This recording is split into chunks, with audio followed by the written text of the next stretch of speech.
I am Lisa, 33 years old, and somehow still healing from wounds my family inflicted. As a highly successful private equity founder, I escaped their toxicity long ago, but I remained a silent observer of their lives. Today is my mother Brenda's 53rd birthday. Instead of a phone call or an invitation, I received a public notification. She tagged 50 of our relatives and her snooty country club friends in a vicious Facebook post. It read, "All my children brought this family respect, except Lisa. She chose to be a lowly single mom. She brings nothing but shame to our name. I no longer see her as my daughter." I did not cry. I simply picked up a black leather folder from my custom mahogany desk, took my 6-year-old son Leo by the hand, and drove directly to her exclusive birthday dinner. By the end of the night, she would be begging security not to throw her out on the street. Before I continue this story, let me know where you are watching from in the comments below. Hit like and subscribe if you have ever had to stand up to family members who severely underestimated your worth. Growing up in our affluent suburban county meant pretending our lives were flawless. But inside our walls, my mother cared infinitely more about country club waitlists and neighborhood gossip than her own children. 6 years ago, they threw me out into the freezing snow at 27 because I refused to terminate my pregnancy to save their pristine social reputation. They thought I was still that broken, desperate girl working a minimum wage job and scraping together pennies just to buy Leo a winter coat. They had absolutely no idea that for the past 6 years, I had quietly built Vanguard Holdings, a private equity firm that aggressively acquired commercial real estate across the state. I did not just have money, I had the kind of immense, untouchable wealth that made my mother's country club lifestyle look like absolute child's play. I sat perfectly still behind my desk on the top floor of my high-rise office in downtown Chicago. Through the massive floor-to-ceiling windows, the city lights glittered brightly, creating a stark contrast to the dark, hateful words glowing on my phone screen. My sister Madison had commented a string of applauding emojis on the post. Her husband Jamal, an arrogant corporate lawyer who leased a luxury car just to look wealthier than he actually was, replied instantly. He wrote, "We fully support you, Brenda. Cutting out toxic, unsuccessful people is the only way to protect your peace." Jamal always loved using therapy buzzwords to justify his absolute cruelty. I locked my phone and looked down at the heavy black leather folder resting on my desk. Inside was a finalized deed of sale with fresh ink. It was exactly 6 o'clock in the evening. My mother's extravagant birthday dinner was starting right now at the Oak Ridge Country Club, the most exclusive establishment in our entire county. She had been on their wait list for 4 agonizing years just to get a basic membership, which was heavily subsidized by my father Richard and his rapidly dwindling retirement fund. "Leo, buddy." I called out gently to my son, who was quietly drawing in the corner of my spacious office. "Put your warm coat on. We are going to Grandma's birthday party tonight." We pulled up to the Oak Ridge Country Club 20 minutes later in my custom matte black SUV. The valet rushed forward instantly, his eyes widening at the exclusive license plates, and he immediately opened the door for Leo and me. I held my son's hand tightly as we walked through the grand double doors. Our footsteps echoed with authority against the imported marble floors. I could hear the sharp clinking of crystal champagne glasses and loud, boastful laughter coming from the private dining room at the end of the long hallway. My heart beat a steady, calm rhythm. I was no longer the frightened girl they discarded like trash. I was the storm they never saw coming. As I pushed the heavy oak doors open, the room fell completely silent.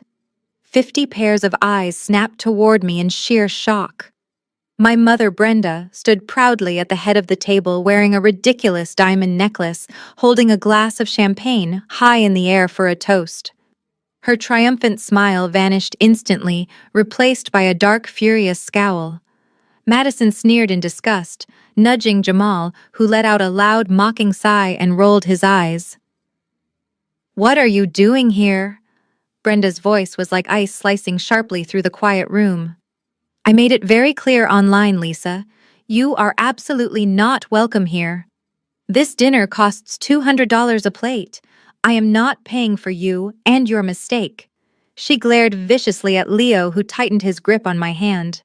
I did not flinch. I did not raise my voice or show a single ounce of fear. I simply walked right up to the head of the long table. I did not come to eat, Brenda. I came to deliver a message. Before anyone could even call for security, I raised the heavy black leather folder and slammed it directly into the center of her massive triple-tiered birthday cake. Vanilla frosting exploded everywhere, splattering all over Madison's silk dress and Jamal's expensive suit. "Watch where you are throwing your garbage!" Lisa Madison shrieked, frantically wiping the vanilla frosting off her overpriced designer dress. My sister looked absolutely unhinged, her perfectly curated country club aesthetic ruined in a matter of seconds. Beside her, Jamal was brushing cake off his custom-tailored suit jacket, his face twisted in utter contempt. Jamal stepped forward, using his broad shoulders to try and intimidate me. As a high-powered corporate attorney, he was used to bullying people into submission. He pointed a finger inches from my face. "You have crossed the line tonight, Lisa. Assault, trespassing, property damage. You will be lucky if they let you keep custody of that kid by the time I am done with you. I will personally see to it that you are locked up and your child is put in the system." I completely ignored him. I looked directly at my mother, who was staring in pure shock at the thick legal document ruining her extravagant cake. Her wealthy country club friends were whispering loudly among themselves, their eyes darting between my calm demeanor and Brenda's growing panic. This was her absolute worst nightmare unfolding in real time. Security. Brenda shrieked, her face turning an ugly shade of red. She waved her arms frantically toward the heavy oak doors. "Harris, get in here right now and do your job." Harris, the head of security, rushed into the dining room, followed by two burly guards. He was a tall, imposing man who had worked at Oak Ridge for over a decade. Brenda crossed her arms, a triumphant smirk spreading across her face as she looked down at me. "Take this trash out through the service elevator," Harris Brenda commanded, her voice dripping with absolute venom. "I do not want the other members seeing her, and call the police immediately. I want her arrested for trespassing." The guards approached me, but instead of grabbing my arms, Harris stopped dead in his tracks. He looked at me, his face draining of color, then stood up straight. He did not reach for his radio. He did not grab my arm. Instead, he bowed his head slightly in a deep show of respect. "Good evening, Ms. Lisa," Harris said loudly, his voice echoing in the silent room. "I apologize for the commotion. Is there a problem here?" Brenda dropped her champagne glass. It shattered against the marble floor, sending shards of crystal flying. "Ms. Lisa," she gasped, her voice trembling with rage. "Are you insane, Harris? Grab her. She is a broke single mother who snuck in here to ruin my birthday. I demand you throw her out right this second." Harris cleared his throat, looking incredibly uncomfortable but firmly standing his ground by my side. "Ma'am, I cannot remove Ms. Lisa. She is the owner." The entire room gasped. My father, Richard, finally looked up from his plate, his eyes bulging behind his glasses. Madison let out a strange, breathless gasp, her hands freezing mid-wipe on her ruined silk dress. "The owner of what?" Jamal scoffed, letting out a harsh, condescending laugh. "Her crappy leased apartment. She is a nobody, Brenda. Do not let this rent-a-cop fool you." I stepped forward and calmly reached into the center of the ruined cake. I pulled out the black leather folder, carefully wiping the thick vanilla frosting off the state seal printed on the front page. I held it up for my mother and Jamal to see clearly. "The owner of the Oak Ridge Country Club," I said smoothly. My voice was strictly business, carrying an authority that made the entire room freeze. "Vanguard Holdings finalized the acquisition of this entire estate at 4 o'clock this afternoon. I am Vanguard Holdings. I own the golf course, the tennis courts, the dining room, and the very chair you are currently sitting on." "Brenda." "You are lying," Brenda whispered. Her hands were shaking violently. She snatched the folder from me, smearing frosting across the pages as she frantically flipped through them. Her eyes scanned the legal jargon, the official state seals, and finally my signature on the bottom line next to the $12 million purchase price. All the blood rushed out of her face. She looked like she was going to pass out right there on the imported rug. Now I continued, keeping my tone perfectly level. As the new owner, I was reviewing the membership accounts this evening. It seems you, Richard, are 3 months behind on your annual dues. The previous management was incredibly lenient with you because of your long-standing history here. I am not. Your membership is permanently revoked, effective immediately. Jamal stepped forward again, his face burning with humiliation. You cannot do this, he hissed, trying to regain control of the room. You have no legal grounds to evict paying patrons without a 30-day notice. I will sue you for public defamation and breach of contract. You think you are untouchable because you got a little money. I looked up into his furious eyes and smiled. Check the bylaws of the club contract you bragged so much about signing, Jamal. Clause 4, Section B. Management reserves the right to terminate membership without notice for conduct unbecoming of the establishment. Screaming at the new owner in the dining room certainly qualifies. I turned to Harris.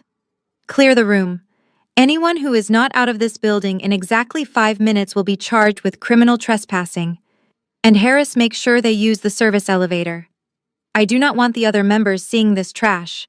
The silence in the dining room was shattered by a sudden ear-piercing wail from my mother. It was not a cry of sadness. It was the frantic, hyperventilating panic of a narcissist who had just lost her most prized possession. Her pristine public image. No, she screamed, grabbing the heavy mahogany table so hard her knuckles turned completely white. You cannot do this to me, Lisa. I am a founding board member of the charity committee here. My friends are in the next room. You are embarrassing me in front of everyone I know. I looked down at her without a single ounce of pity in my heart. You embarrassed yourself, Brenda. Now leave before I have you physically carried out in handcuffs in front of those same friends. Harris nodded firmly to his security team.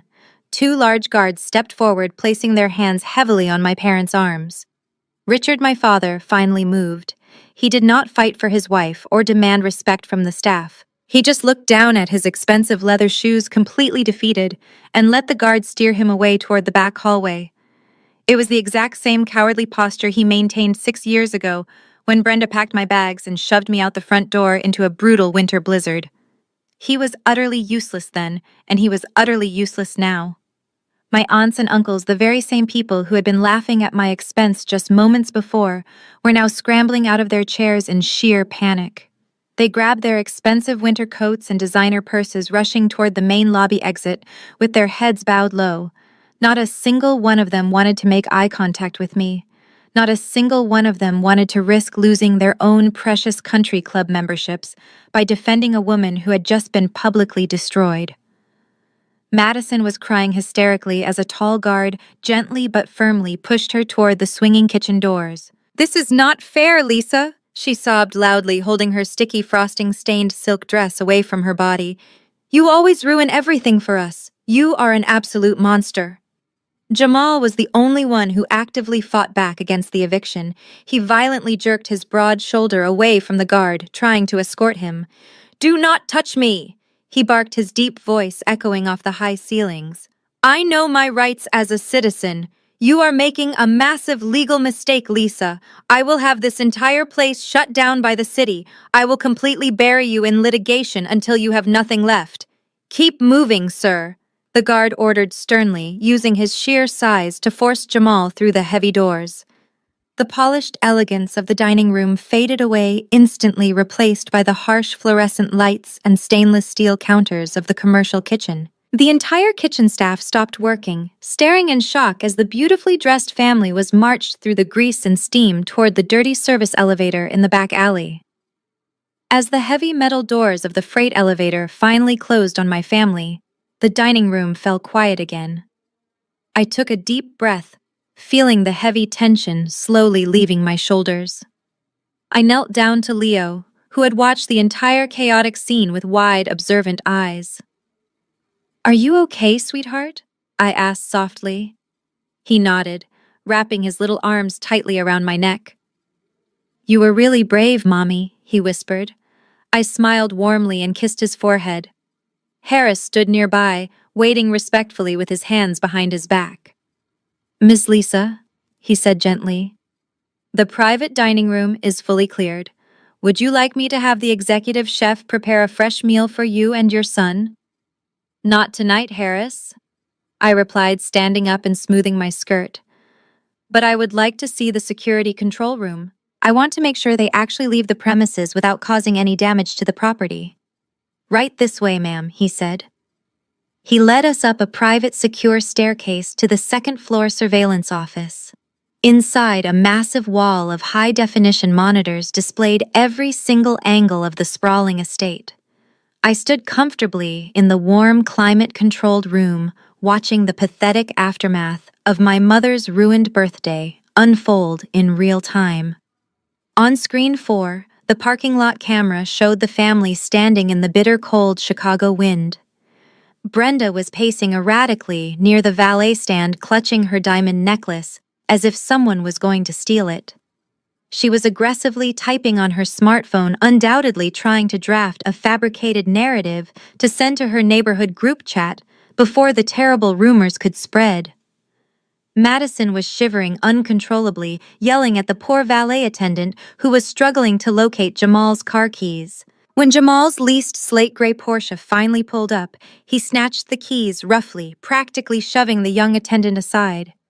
But before getting into the driver's seat, Jamal stopped dead in his tracks. He turned slowly and looked directly up at the security camera mounted above the valet stand.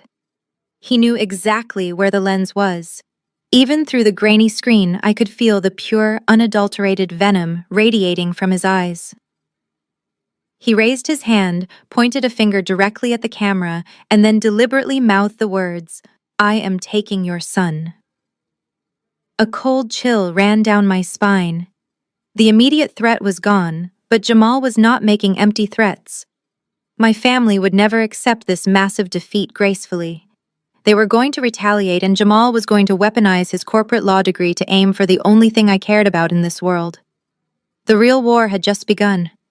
3 days passed in total silence. No angry texts, no unhinged voicemails from Brenda demanding apologies. The quiet was actually much worse than the screaming because I knew exactly what it meant. Jamal was plotting his revenge. I was spending my Thursday afternoon at a modest single-story brick building on the gritty industrial outskirts of Chicago. It was a decoy mailroom office for Vanguard Holdings. In the aggressive, cutthroat world of commercial real estate acquisitions, you never use your primary headquarters address for public registry filings. This tiny drab space, with its cheap, peeling laminate floors, flickering fluorescent overhead lights, and basic metal desks, was designed strictly to process legal notices and receive angry mail from disgruntled property owners whom I had foreclosed on. I personally visited this location maybe twice a month just to collect the physical mail. Today I was here sorting through some mundane zoning permits. Suddenly, the flimsy front door rattled loudly against its hinges. Before I could even stand up, the door was shoved violently open, hitting the drywall with a sharp thud.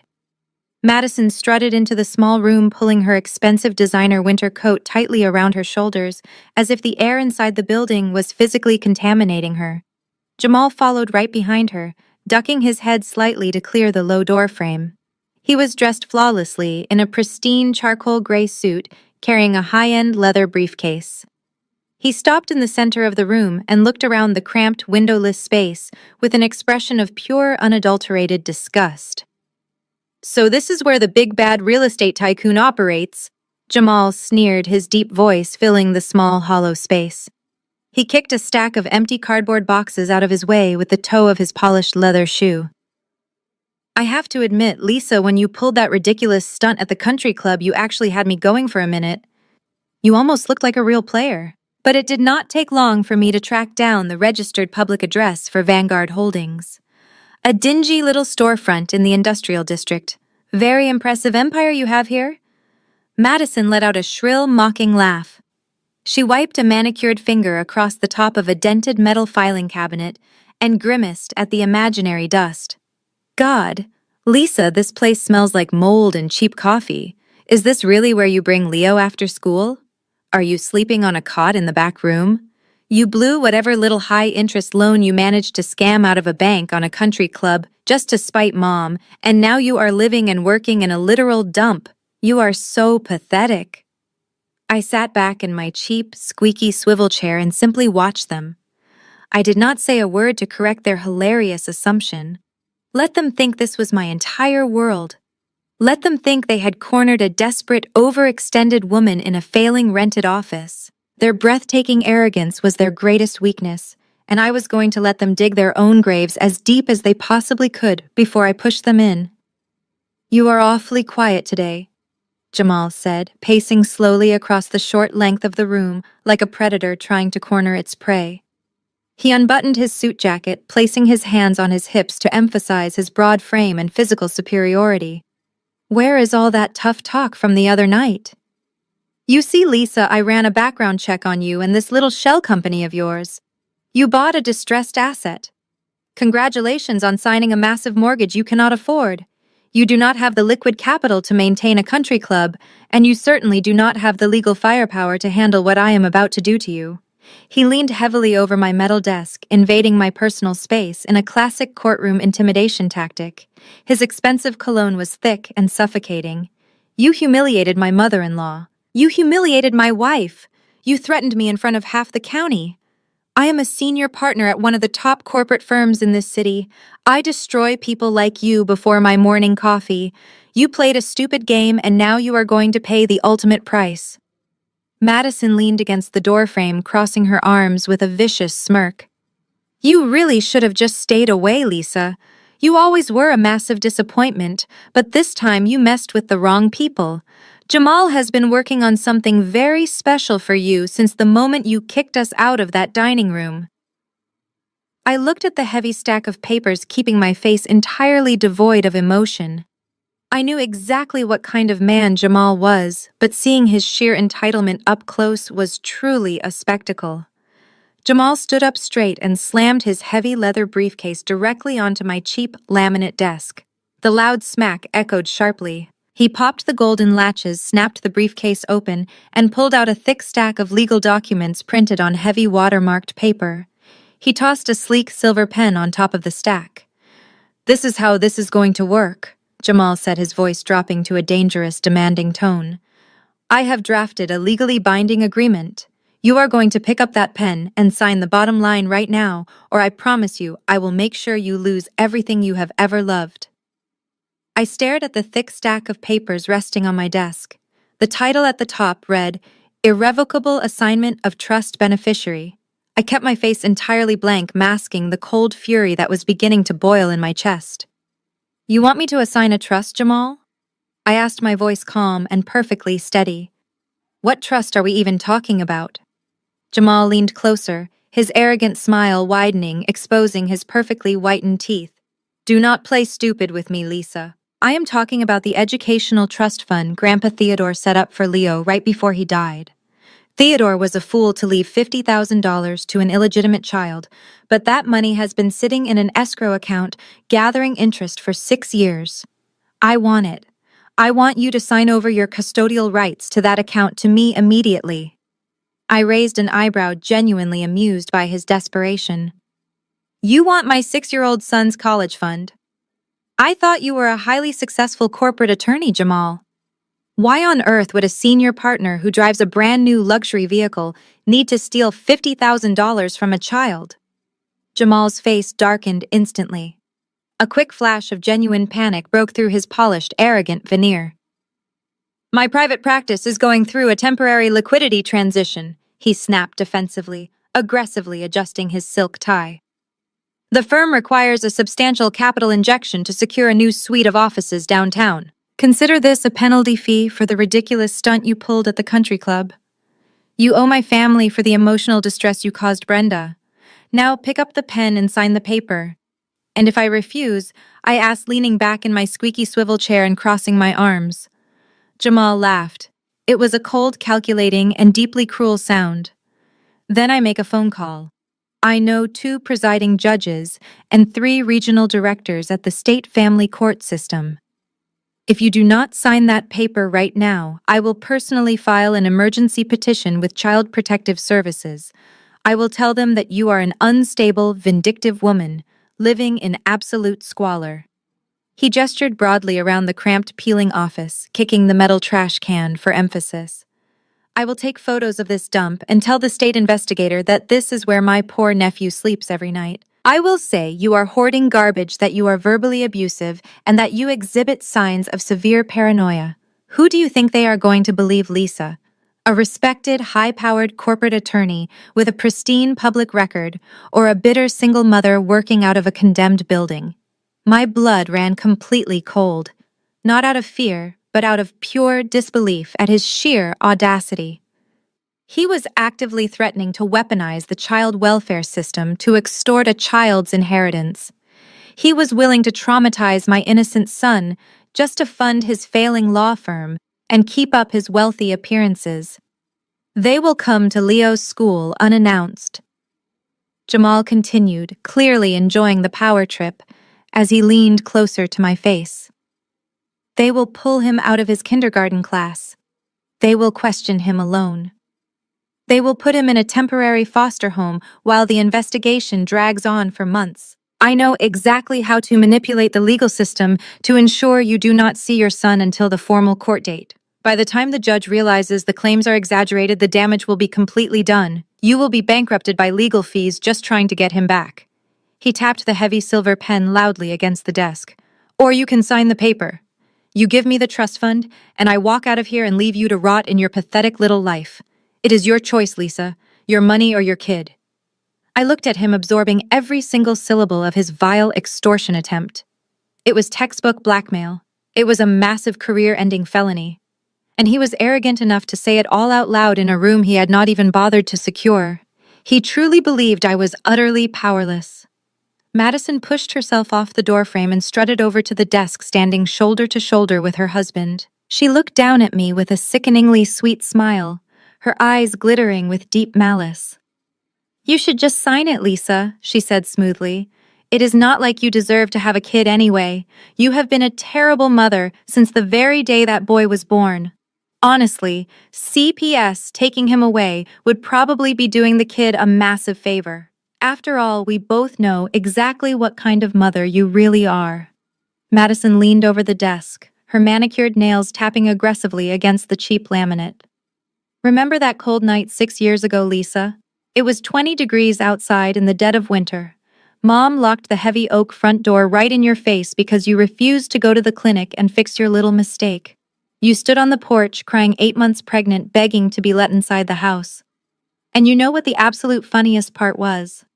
I was standing right there in the warm hallway wearing your favorite heavy wool winter coat. You were freezing, and I just watched you shiver through the glass window until you finally gave up and walked down the dark driveway into the blizzard. If you could not even secure a warm coat for yourself that night, how could you possibly be fit to raise a child now?" I listened to my sister recount the darkest, most terrifying night of my entire life. I remembered the biting cold slicing through my thin sweater. I remembered the sheer terror of having absolutely nowhere to go, holding my swollen stomach, praying my unborn baby would survive the freezing wind. That night broke me into a million pieces. But the woman sitting in this chair today was forged from those exact pieces. I was no longer the frightened victim they could push around. Instead of crying, instead of breaking down like they eagerly expected, I simply smiled. It was a slow, genuinely amused smile that reached all the way to my eyes. Madison frowned, her arrogant expression faltering for a split second. "What are you smiling at, you psycho?" I leaned forward, resting my elbows on the desk, looking back and forth between the two of them. "I just want to make absolutely sure I understand the precise terms of this incredible deal you are offering me," I said, keeping my tone light and conversational. "Let me get this straight. You, Jamal, a senior partner at a prestigious corporate law firm, are actively demanding that I sign over my son's $50,000 trust fund directly to you." "That is correct," Jamal said sharply, crossing his thick arms over his chest. "And you are going to do it right now." And if I refuse to sign this document, I continued clarifying the details with extreme care. "You are going to intentionally fabricate evidence. You are going to use your professional credentials and connections with presiding judges to file a completely false report with Child Protective Services. You plan to commit perjury, defraud the state family court system, and forcibly remove my child from my custody, all to secure capital for your failing private practice. Is that your official legal strategy?" Jamal let out a loud, booming laugh, completely oblivious to the massive trap he was walking right into. It is not perjury if they believe me, Lisa. And they will definitely believe me. Look at me. I wear a $5,000 custom suit. I belong to the Elite State Bar Association. You are a nobody working in a condemned dump. I can draft a sworn affidavit by noon tomorrow stating you have a severe substance abuse problem and a long history of violent, unpredictable outbursts. I will have a state social worker at your kid's school before the lunch bell even rings. I will bury you so deep in legal paperwork you will never see daylight, let alone your son, ever again. Do not test me. I am utterly untouchable in a courtroom. Madison smirked, clearly thrilled by her husband's ruthless display of absolute power. Just sign the paper, Lisa. Take the loss like you always do. We will take the money, and we will not call CPS to take Leo away. It is a win for everyone involved. I looked at Jamal, studying his smug, arrogant face. You are really confident in this extortion plan, Jamal. You really think you can just walk right into my office, blackmail me for a child's inheritance, threaten me with fabricated federal charges, and face absolutely zero legal consequences? I know I can, Jamal sneered, leaning down so his face was merely inches from mine. Because you are weak, Lisa. You have always been weak. Now pick up the pen and sign the damn paper before I lose my patience. My smile vanished completely, replaced by a look of cold, calculating precision. I did not reach for the expensive silver pen sitting on top of the blackmail document. Instead, I slowly lowered my right hand under the edge of my desk. I had not been sitting here cowering in fear. I had been sitting here letting them talk.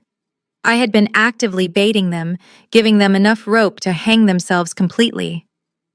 My fingers brushed against the small, cold metal device I had secured under the desk the moment they walked through the door.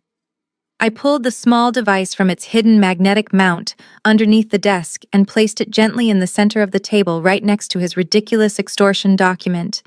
It was a military-grade digital voice recorder. The tiny red recording light blinked steadily, an undeniable testament to the massive trap he had just walked blindly into. Jamal stopped breathing. His dark eyes locked onto the blinking red light. For a man who made his living manipulating words in a courtroom, he suddenly seemed entirely incapable of finding any. I reached forward and pressed the playback button. The tiny speaker was incredibly powerful. Jamal's own voice filled the cramped office with crystal-clear precision. I will personally file an emergency petition with Child Protective Services. I will tell them that you are an unstable, vindictive woman living in absolute squalor. I let the recording play as his voice continued outlining his detailed plan to commit perjury, fabricate evidence, and traumatize my 6-year-old son just to steal $50,000. Then came Madison's voice, cruel and taunting, suggesting that my child being taken away would be a massive favor because I was a terrible mother. I pressed pause. The silence that followed was completely deafening.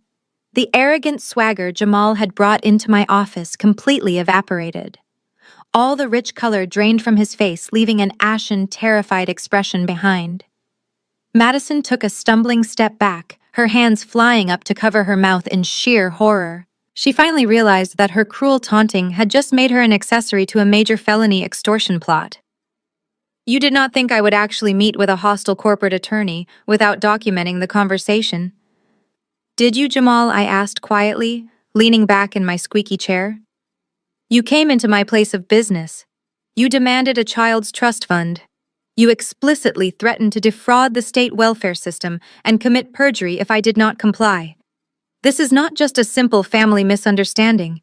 This is textbook criminal extortion. And you delivered the entire confession flawlessly on tape. Jamal swallowed hard. His expensive custom-tailored suit suddenly looked like a suffocating straitjacket.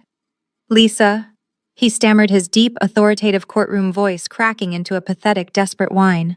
Listen to me. That was just an aggressive negotiation tactic. I was never actually going to call anyone. We are family. I was just trying to show you how serious our financial situation is right now. You cannot use that recording anywhere. It is totally inadmissible. Illinois is a two-party consent state for audio recordings. You just broke the law by recording me without my permission. I laughed softly, shaking my head at his desperate attempt to regain control. You are a terrible lawyer, Jamal. Illinois is indeed a two-party consent state for private conversations. However, the law clearly states there is absolutely no reasonable expectation of privacy when you are actively committing a felony extortion attempt in a commercial business space.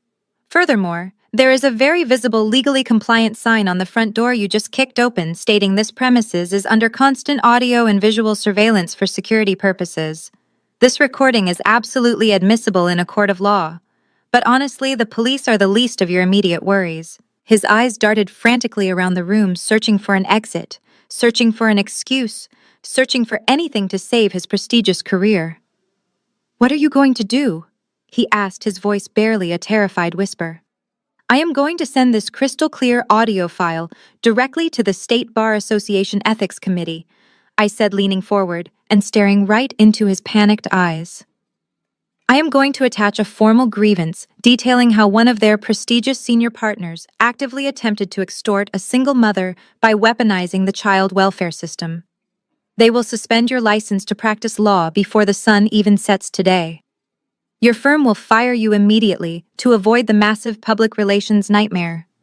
You will lose your high income, your leased luxury car, your carefully crafted reputation, and eventually your freedom. The crushing reality of his total destruction finally hit him. The logic in the law had utterly failed him. He had absolutely no leverage left. In a split second, his sheer panic violently mutated into blind, desperate rage. He let out a loud, primal yell and lunged his massive frame across my desk. His hands swiped aggressively at the voice recorder, knocking his own thick legal documents to the floor. He thought he could just take it by physical force. He thought he was the strongest person in the room. He was completely wrong. Before Jamal's fingers could even graze the metal casing of the recorder, the heavy door to the back supply room swung violently open. Two massive men dressed in dark tactical suits stepped into the office. They were my private executive's security team, and they had been listening to the entire conversation through earpieces. The lead guard lunged forward, grabbing Jamal by the collar of his $5,000 custom suit. With one fluid, brutal motion, the guard ripped Jamal right off the desk and hurled him backward. Jamal slammed hard onto the cheap laminate floor, gasping for air as the second guard pinned his arms aggressively behind his back. Jamal let out a pathetic wheeze as the heavy knee of my executive security guard pressed firmly between his shoulder blades. Madison screamed a shrill and piercing sound that bounced harshly off the thin drywall of the small office. "Let him go!" she shrieked, rushing forward with her designer purse swinging wildly. The first guard simply raised a heavy hand, stopping her dead in her tracks with a single stern look.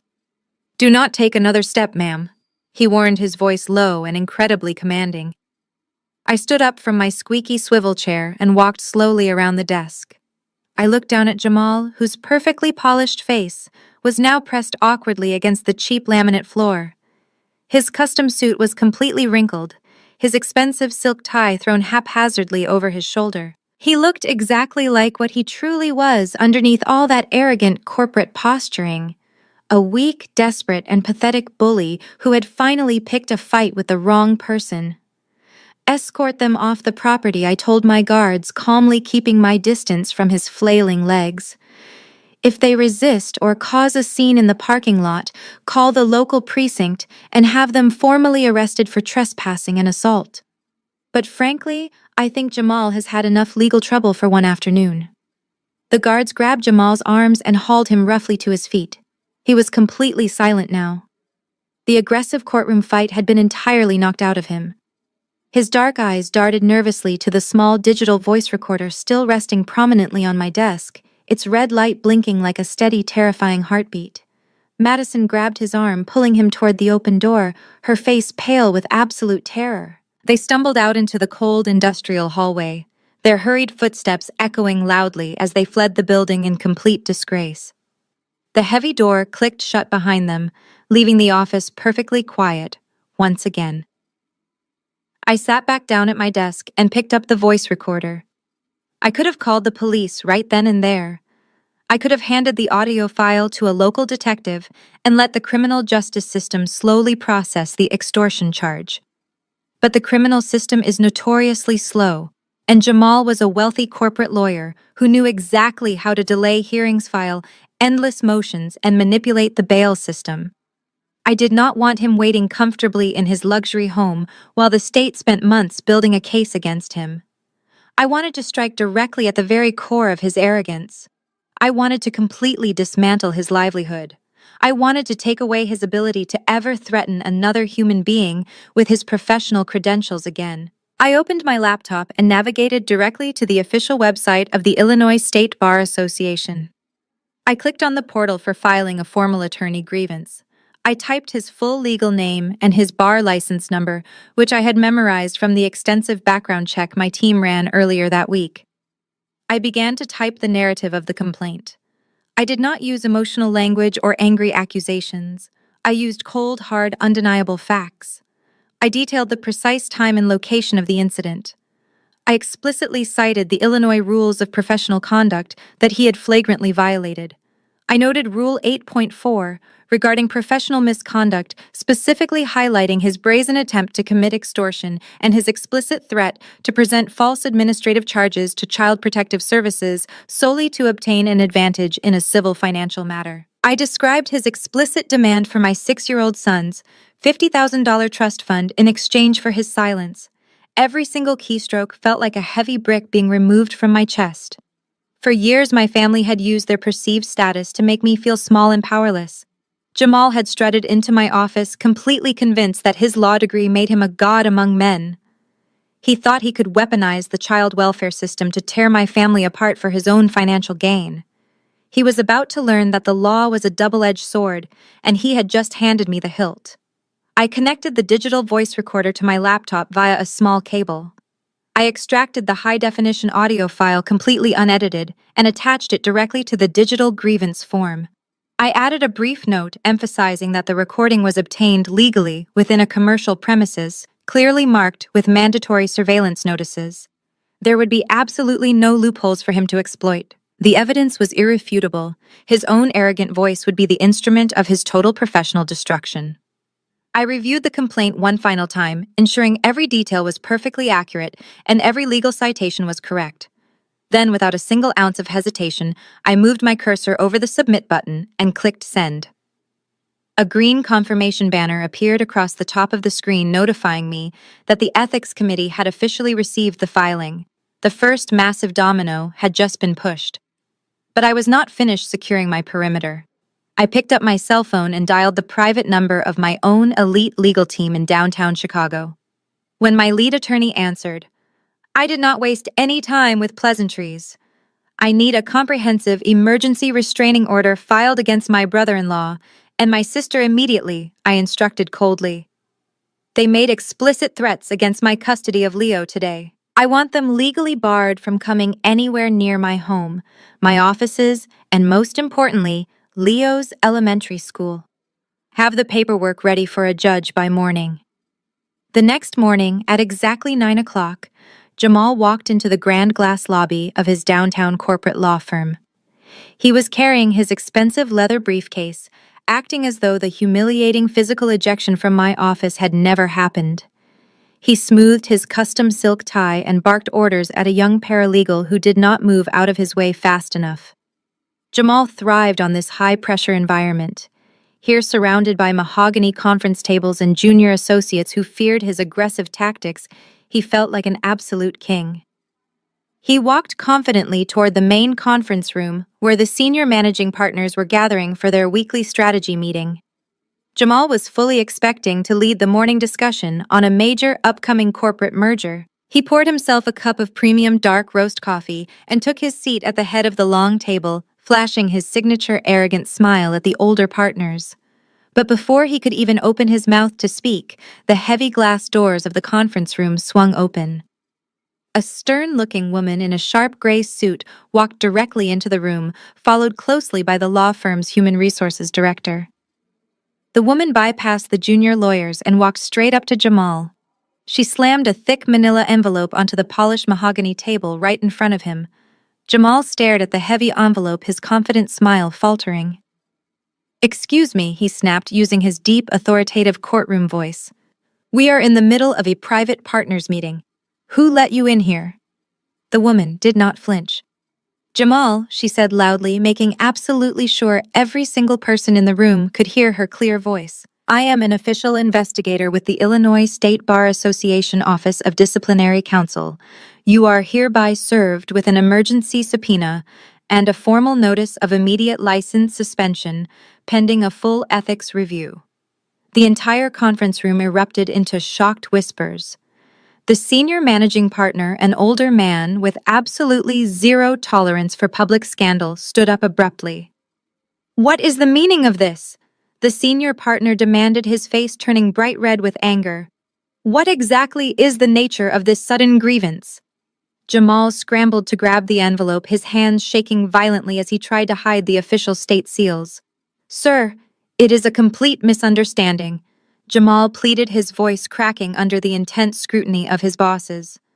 "A vindictive family member is making completely baseless accusations against me. I can clear this entire situation up by noon today." The investigator ignored Jamal's desperate lies and looked directly at the senior partner. "We received an undeniable crystal-clear audio recording of this man attempting to extort $50,000 from a single mother. The recording explicitly details his plan to fabricate evidence and file a fraudulent report with Child Protective Services simply to steal a child's trust fund. Given the extreme severity of these criminal threats, his license to practice law in the state of Illinois has been suspended, effective immediately." The color drained completely from Jamal's face. He looked around the large room, making eye contact with the junior associates he had mercilessly bullied for years. Not a single one of them looked sorry for him. The senior partner slammed his heavy fist on the table. "Extortion," the older man bellowed. "You used your professional credentials at my firm to threaten to take away a child. Get out of my building right now, Jamal. You are suspended without pay indefinitely. Leave your company laptop, your corporate credit card, and your security badge on the table. Security will escort you out of the lobby." Jamal tried to argue, but the human resources director stepped forward, signaling for the building guards. Within 5 minutes, the high-powered, arrogant corporate lawyer was publicly stripped of his badge and marched out of the glass lobby, in front of his entire staff, carrying his personal belongings in a small cardboard box. When Jamal returned to his expensive rented townhouse that afternoon, he found Madison browsing luxury vacation packages on her tablet. He dropped the cardboard box onto the kitchen counter with a heavy thud. Madison looked up, annoyed by the loud interruption, until she saw the utterly devastated look on his face. "What happened?" Madison asked, her voice tight with sudden panic. Jamal sank into a bar stool and buried his face in his hands. He confessed everything. He told her about this bar association complaint, the undeniable audio recording I submitted, and the terrifying fact that he was suspended without pay.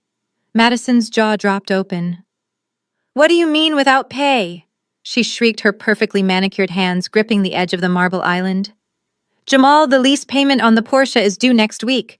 We maxed out our credit cards to pay for your custom suits. We have absolutely no savings. How are we supposed to survive?" Jamal had no answers. He just sat there, a completely broken and defeated man.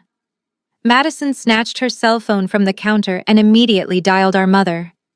When Brenda answered, Madison burst into hysterical tears, painting a completely twisted version of reality where I was a cruel monster trying to destroy their perfect marriage. Through the phone, Brenda's voice shook with pure venom.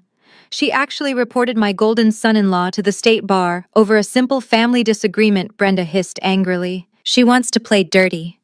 Fine. I will absolutely destroy her life in this community. By the time I am done with her, no one in this county will ever look at Lisa the same way again." The very next morning, my cell phone rang while I was pouring myself a cup of coffee in my kitchen. The caller ID displayed my father's name. Richard had not called me directly in over 6 years. Whenever there was a family issue, Brenda was the one who barked orders, while he stood silently in the background staring at his shoes. I knew exactly what this was. Brenda was playing the role of the vicious attack dog in the community, and Richard was being sent in to play the gentle peacemaker. It was classic good cop, bad cop manipulation. I accepted the call and put it on speakerphone, setting it down on the granite counter next to my laptop. "Hello, Richard," I said evenly, taking a sip of my dark roast coffee. "Lisa, sweetheart?" His voice came through the speaker, sounding exhausted and remarkably fragile. "Please do not hang up. I just want to talk to my daughter. Can we just talk like a normal family for a few minutes?" "We are not a normal family," I replied coldly. "And I am only giving you exactly 3 minutes to say whatever Brenda forced you to say." He let out a heavy sigh, trying to project a tone of deep, paternal sorrow. "Your mother did not force me to call Lisa. I called because my heart is breaking. I am watching my family tear itself apart, and I cannot bear it anymore. You have made your point. You showed us all how successful you are, and I am genuinely proud of you. But what you did to Jamal yesterday is going too far. You are destroying a man's entire career over a silly misunderstanding." "A silly misunderstanding," I repeated, feeling a sharp spike of cold anger. "Jamal did not accidentally bump into my car. He came into my private office and explicitly threatened to fabricate evidence to have my 6-year-old son taken away by the state. He tried to extort a $50,000 trust fund from a child. There is audio proof of him committing a major felony. That is not a misunderstanding, Richard. That is a premeditated crime. He was just blowing off steam." Richard pleaded, his voice taking on that familiar whining quality he always used when avoiding any real conflict. "You know how Jamal gets when he is stressed. He has a lot of pressure at work. He would never actually hurt Leo. You are taking things way too personally. We are blood, Lisa. Blood forgives each other. Please, I am begging you as your father. Call the State Bar Association right now and drop the ethics complaint. Tell them you overreacted and manipulated the recording." I gripped the edge of the kitchen counter so tightly my knuckles turned white. For 27 years, I had craved my father's protection. I had waited for him to stand up for me, to tell my mother she was wrong, to be the shield I desperately needed. Now the only time he was willing to step up and beg was to save the arrogant man who married his golden child. "Do not dare call yourself my father," I stated, my voice dropping to a dangerous whisper. Where was this desperate pleading when Brenda changed the locks on the front door in the middle of a winter blizzard? Where was your paternal love when I was standing on the porch 8 months pregnant, crying and shivering in the snow? You stood right there in the hallway. You looked at me through the glass window, and then you turned your back and walked into the living room because you were too cowardly to disagree with your wife. You did not protect me then. And you stood silently at the country club while they tried to have me thrown out. You are a coward, Richard. You only care about keeping the peace, so you do not have to deal with Brenda's yelling. "Lisa, please, you do not understand the pressure we are under." He stammered, his carefully constructed peacemaker facade beginning to crack under the weight of the undeniable truth. "You survived. You did well for yourself. But Madison and Jamal need this. Jamal has to go back to work. You have to drop the complaint today. If he gets disbarred, his entire life is over, and Madison will be ruined." "Why do you care so much about his paycheck?" I pushed back, refusing to let him off the hook. "He is a grown man. He can figure out his own financial mess. Why is my father begging for a man who leases a luxury Porsche and buys custom suits?" "Because if he loses his job, we lose the house," Richard blurted out, his voice cracking in sheer panic. The line went completely dead silent. I stopped breathing for a second. "What did you just say?" I asked softly. Richard let out a choked sob, realizing the massive mistake he had just made. He had cracked under the intense pressure of my logic. The dark, humiliating family secret was finally out. "Lisa."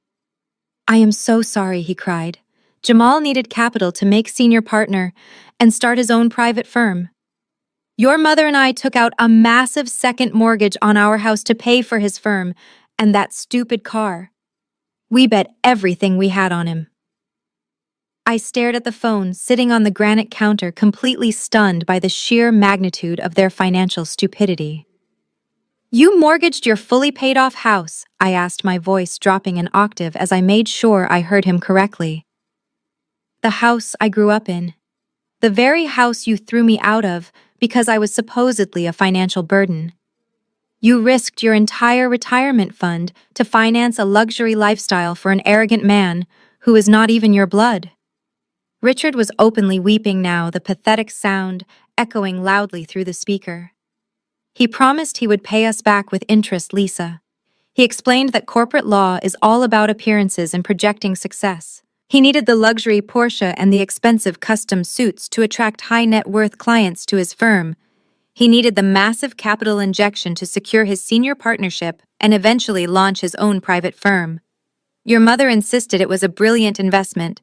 She said Jamal and Madison were going to take care of us in our old age. But the balloon payments on the second mortgage are due at the end of next month.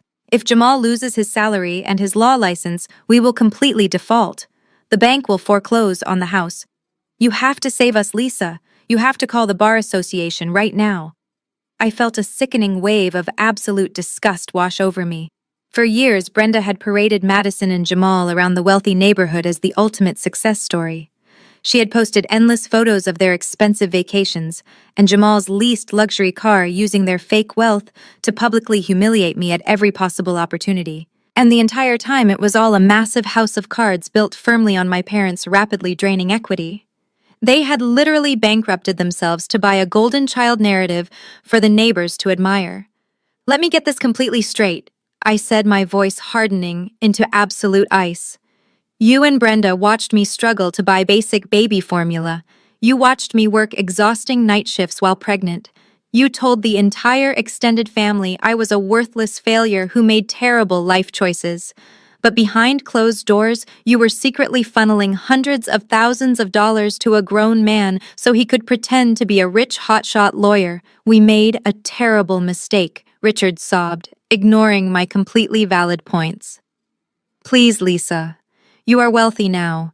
You own an entire country club. You clearly do not need this revenge. Be the bigger person. Do not make your own mother and father homeless over a stupid argument. I am not taking your home, Richard, I replied firmly, refusing to let him manipulate the narrative. Jamal took your home the exact second he decided to walk into my office and commit felony extortion. I did not force him to threaten my child. I did not force him to break the law.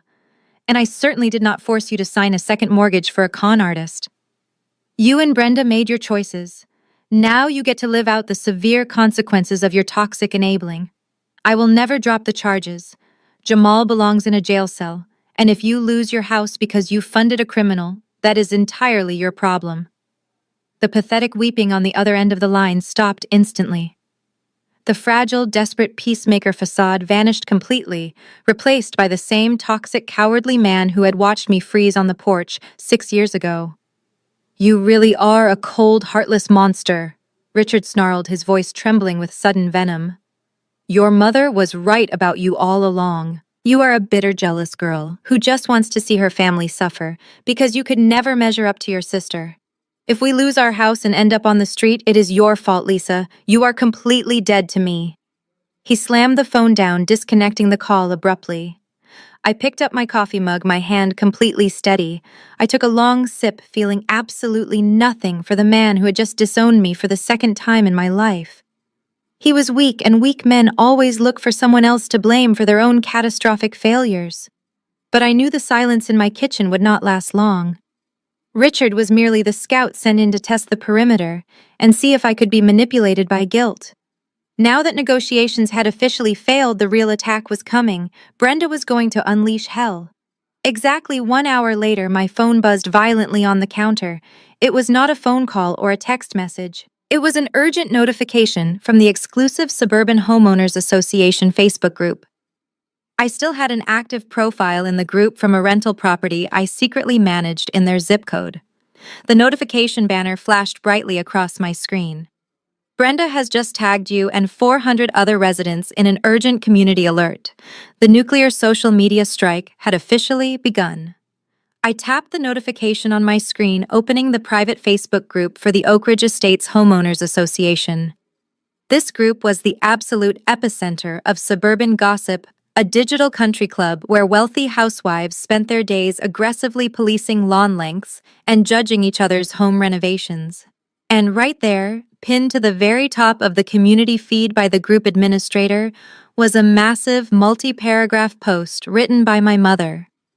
The title she used was capitalized for maximum dramatic effect. It read, "A Mother's Heartbreak and a Community Warning." I read through the sheer lunacy of her fabricated story while taking a slow sip of my coffee. Brenda had pulled out all the stops, weaponizing her status as the respected neighborhood treasurer to paint herself as a helpless elderly victim. She wrote that for the past 6 years, I had been secretly siphoning money out of her and Richard's retirement accounts. She claimed I used their hard-earned savings to fund an illegal underground shell company.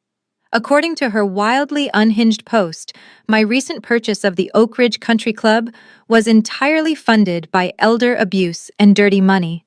She did not stop there. She even went as far as to say that Jamal, her perfect corporate lawyer son-in-law, had bravely uncovered my massive fraud and confronted me about the stolen funds. According to Brenda, that was the exact reason why I had viciously attacked his law license with a fabricated ethics complaint. She spun a masterclass of absolute fiction, completely rewriting the narrative to make Jamal look like a heroic whistleblower instead of a desperate extortionist.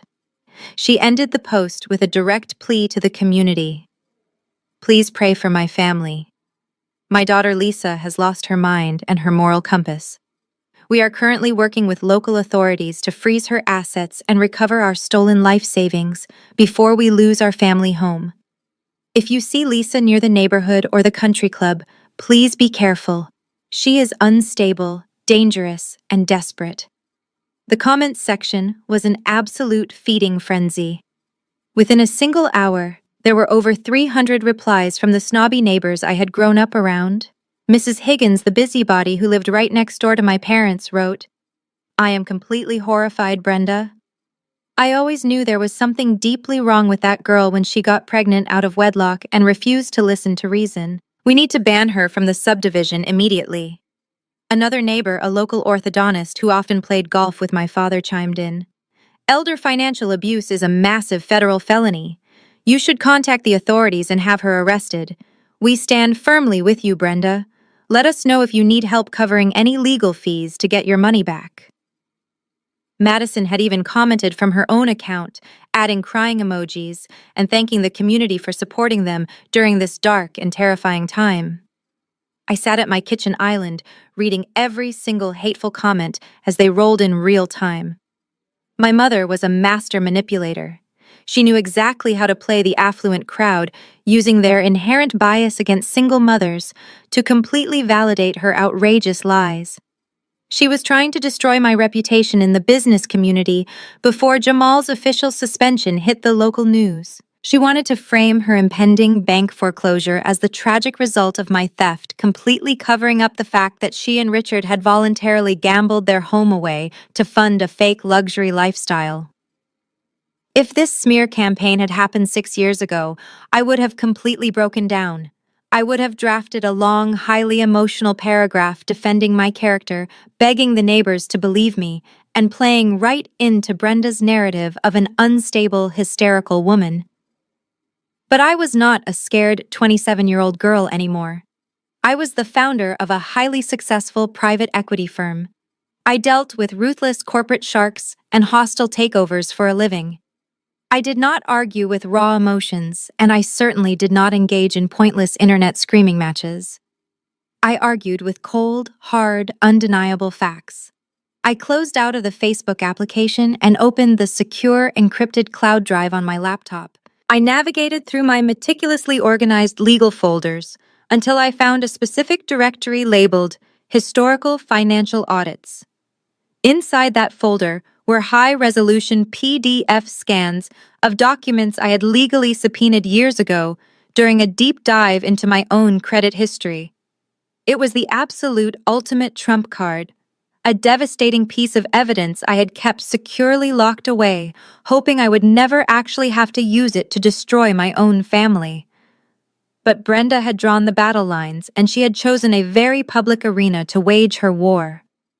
I dragged the files onto my desktop, opened the Facebook group back up, and hit the reply button on her massive post. It was time to show the wealthy suburbs exactly who the real thief was. I began typing my response directly beneath her massive fabricated post. I did not use capital letters to express fake outrage. I did not use exclamation points to show panic. I kept my tone completely cold, professional, and entirely fact-based. I simply wrote, "Hello, neighbors. Since my mother Brenda has decided to make our private family finances a matter of public community record, I feel it is only fair to provide you with the actual documentation." I then attached 3 high-resolution PDF files from my secure encrypted drive. The first file was a certified bank statement from exactly 6 years ago. It clearly showed the balance of my educational savings account, which my late grandfather Theodore had set up specifically for my college tuition. The document showed a balance of exactly $60,000. The second file was a scanned copy of a withdrawal slip dated the exact same week my parents kicked me out of the house into the freezing snow.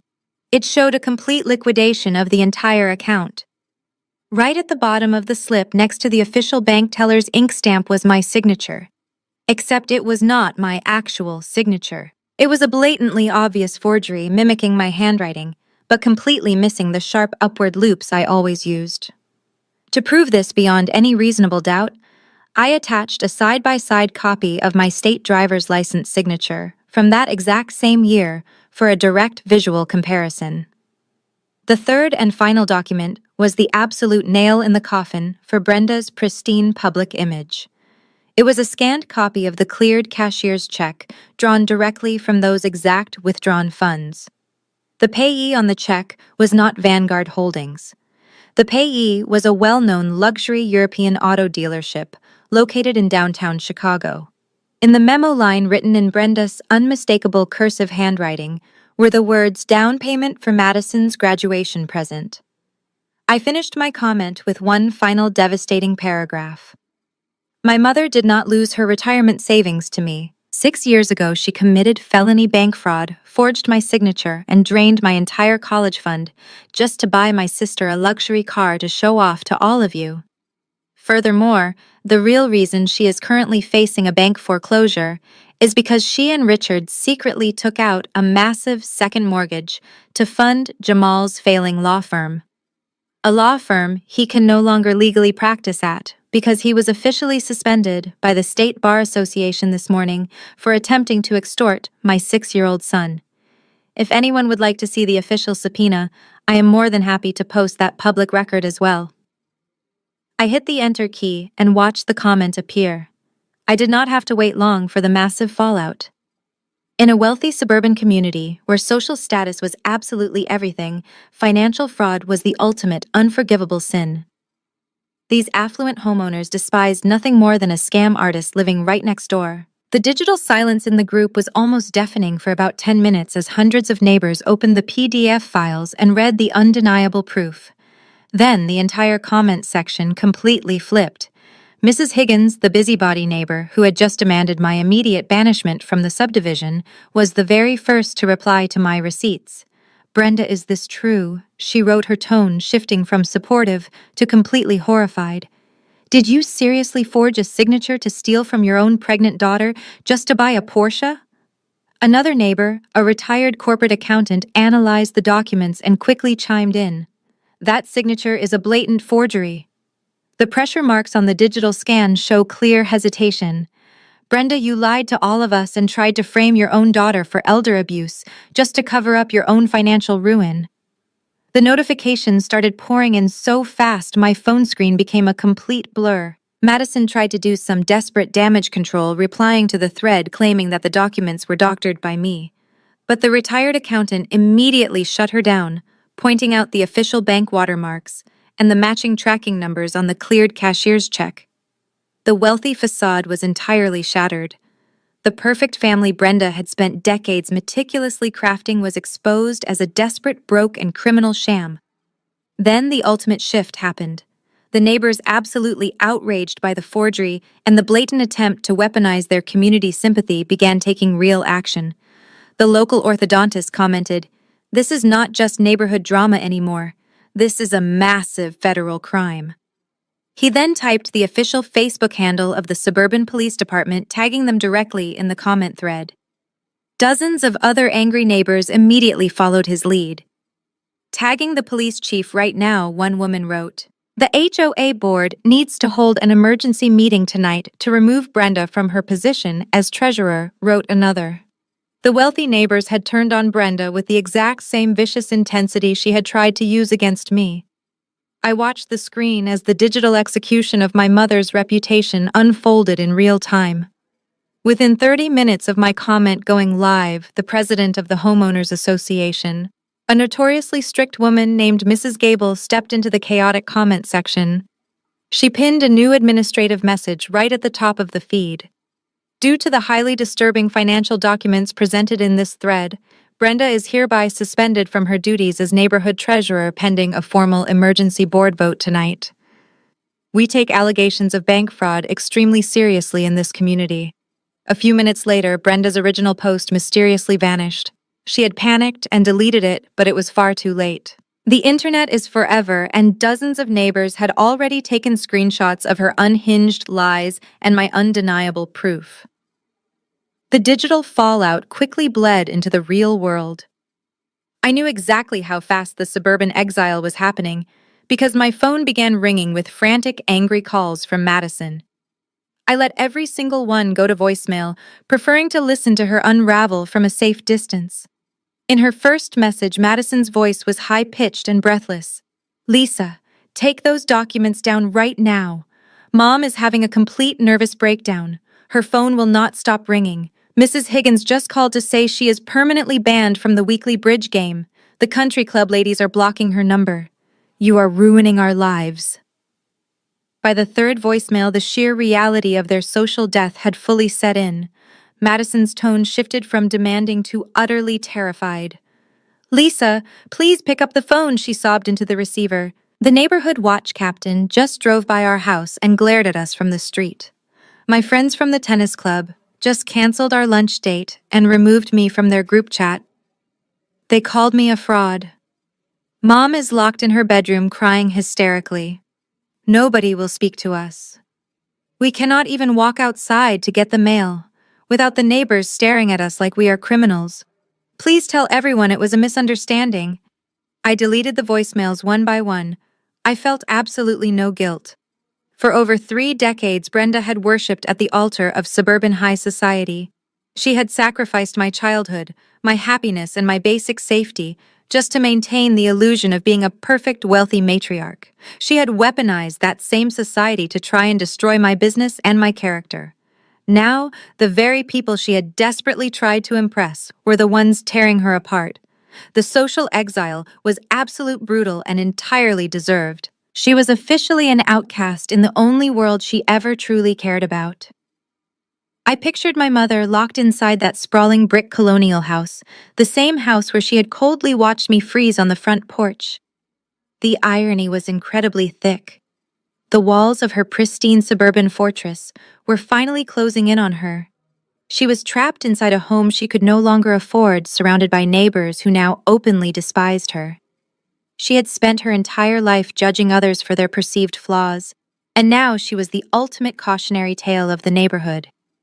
The Golden family was nothing more than a pathetic, bankrupt lie. But the social humiliation was only the beginning of their nightmare.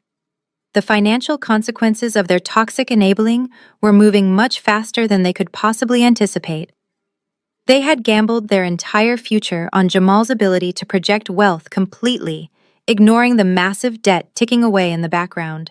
With Jamal suspended without pay and his career in ruins, the delicate house of cards was finally collapsing under its own weight. As Brenda lay crying on her expensive imported rug, mourning the sudden death of her neighborhood reputation, she heard the heavy rumble of the postal delivery truck pulling up to the curb. She peeked through the expensive silk curtains of her bedroom window, her eyes red and swollen from hours of hysterical crying. She watched the mail carrier walk up the long manicured driveway. He did not just drop the normal letters in the box and leave. He walked directly up to the grand front door, holding a thick, rigid cardboard envelope in his hand. He rang the doorbell loudly and knocked twice, It was certified mail, the kind that requires a direct legal signature from the homeowner. Brenda wiped her face, pulled her silk robe tightly around her shoulders, and crept downstairs to open the door, completely unaware that the thick letter the mailman was handing her was about to deliver the final devastating blow to her perfectly fabricated life. Brenda's hands trembled as she took the heavy pen from the mail carrier. She scribbled her signature on the electronic pad, her eyes fixated on the return address printed in bold red letters. It was the executive correspondence department of their primary mortgage lender. She closed the heavy oak door and stood alone in the grand foyer, tearing the thick cardboard envelope open with her perfectly manicured nails. Her heart pounded violently against her ribs. Inside was a thick stack of legal documents printed on heavy paper.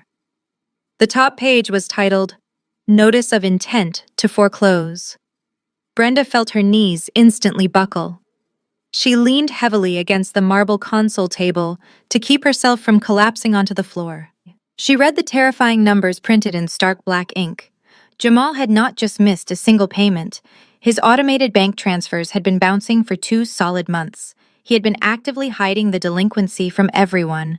The grace period was completely over. The bank was officially calling the loan. They had exactly 14 days to produce the full remaining balance of the second mortgage, which amounted to over $400,000, or the bank would seize the property and force a very public eviction. Richard stumbled down the grand staircase, still wearing his expensive silk pajamas and holding a half-empty cup of coffee. He took one look at Brenda's pale face and the official bank documents scattered across the imported marble floor. "What is that, Brenda?" he asked, his voice shaking with sudden apprehension. "What did they send us?" Brenda could not speak. She simply pointed a trembling finger at the papers. Richard knelt down and picked up the notice. As his eyes scanned the bold text, the color completely drained from his face. For my entire life, I had only known my father as a passive, avoidant man who ran away from conflict. But the sudden realization that he was about to become homeless utterly shattered his fragile psyche. Richard let out a guttural scream of pure rage. He grabbed a priceless crystal vase from the console table and hurled it violently across the foyer. It shattered into 1,000 pieces against the custom wainscoting. "We are ruined!" he roared, his face turning a dangerous shade of purple. "I worked for 40 years to buy this house. I drained my retirement account. I am going to lose my golf club membership. I am going to be living in a cheap motel because of that arrogant fraud you brought into this family. Lisa warned me about him, and I did not listen." Madison rushed out of the guest bedroom, her eyes wide with absolute panic as she stared at her father's unprecedented meltdown. "Dad, stop it!" she cried carefully, stepping over the shattered crystal to reach him. "Jamal is going to fix this. He just needs a little more time to get his license reinstated. The firm is going to realize they made a massive mistake." Richard turned his fury entirely on his golden child. Time he spat, aggressively waving the foreclosure notice directly in her face. "The bank is giving us exactly 14 days, Madison. Your husband has been bouncing checks for months. He lied to us. He took our equity and bought custom suits and a leased luxury car to play pretend. He is a criminal, and he dragged us right down with him. We are completely bankrupt." Brenda finally found her voice, though it was nothing more than a pathetic wail. "The neighbors," she sobbed loudly, sliding down the wall and covering her face with her hands. "The entire neighborhood is going to watch the sheriffs. Deputies drag our furniture out onto the front lawn. I cannot show my face in this town ever again. Lisa did this to us. She planned this entire thing just to humiliate me. Even in the face of their own catastrophic financial stupidity, they still blamed me." The toxic family was completely imploding, tearing each other apart inside the beautiful house they were about to lose. Madison was screaming at Richard. Richard was cursing Brenda for making him sign the mortgage. The grand foyer sounded like an absolute war zone. Suddenly, the heavy front door swung open with a loud bang. Jamal stood in the doorway. He did not look like the polished corporate attorney who had strutted into my office just yesterday. His silk tie was gone, his dress shirt was unbuttoned at the collar, and his eyes were wild and bloodshot. But instead of looking defeated, he wore a massive, terrifyingly confident smile.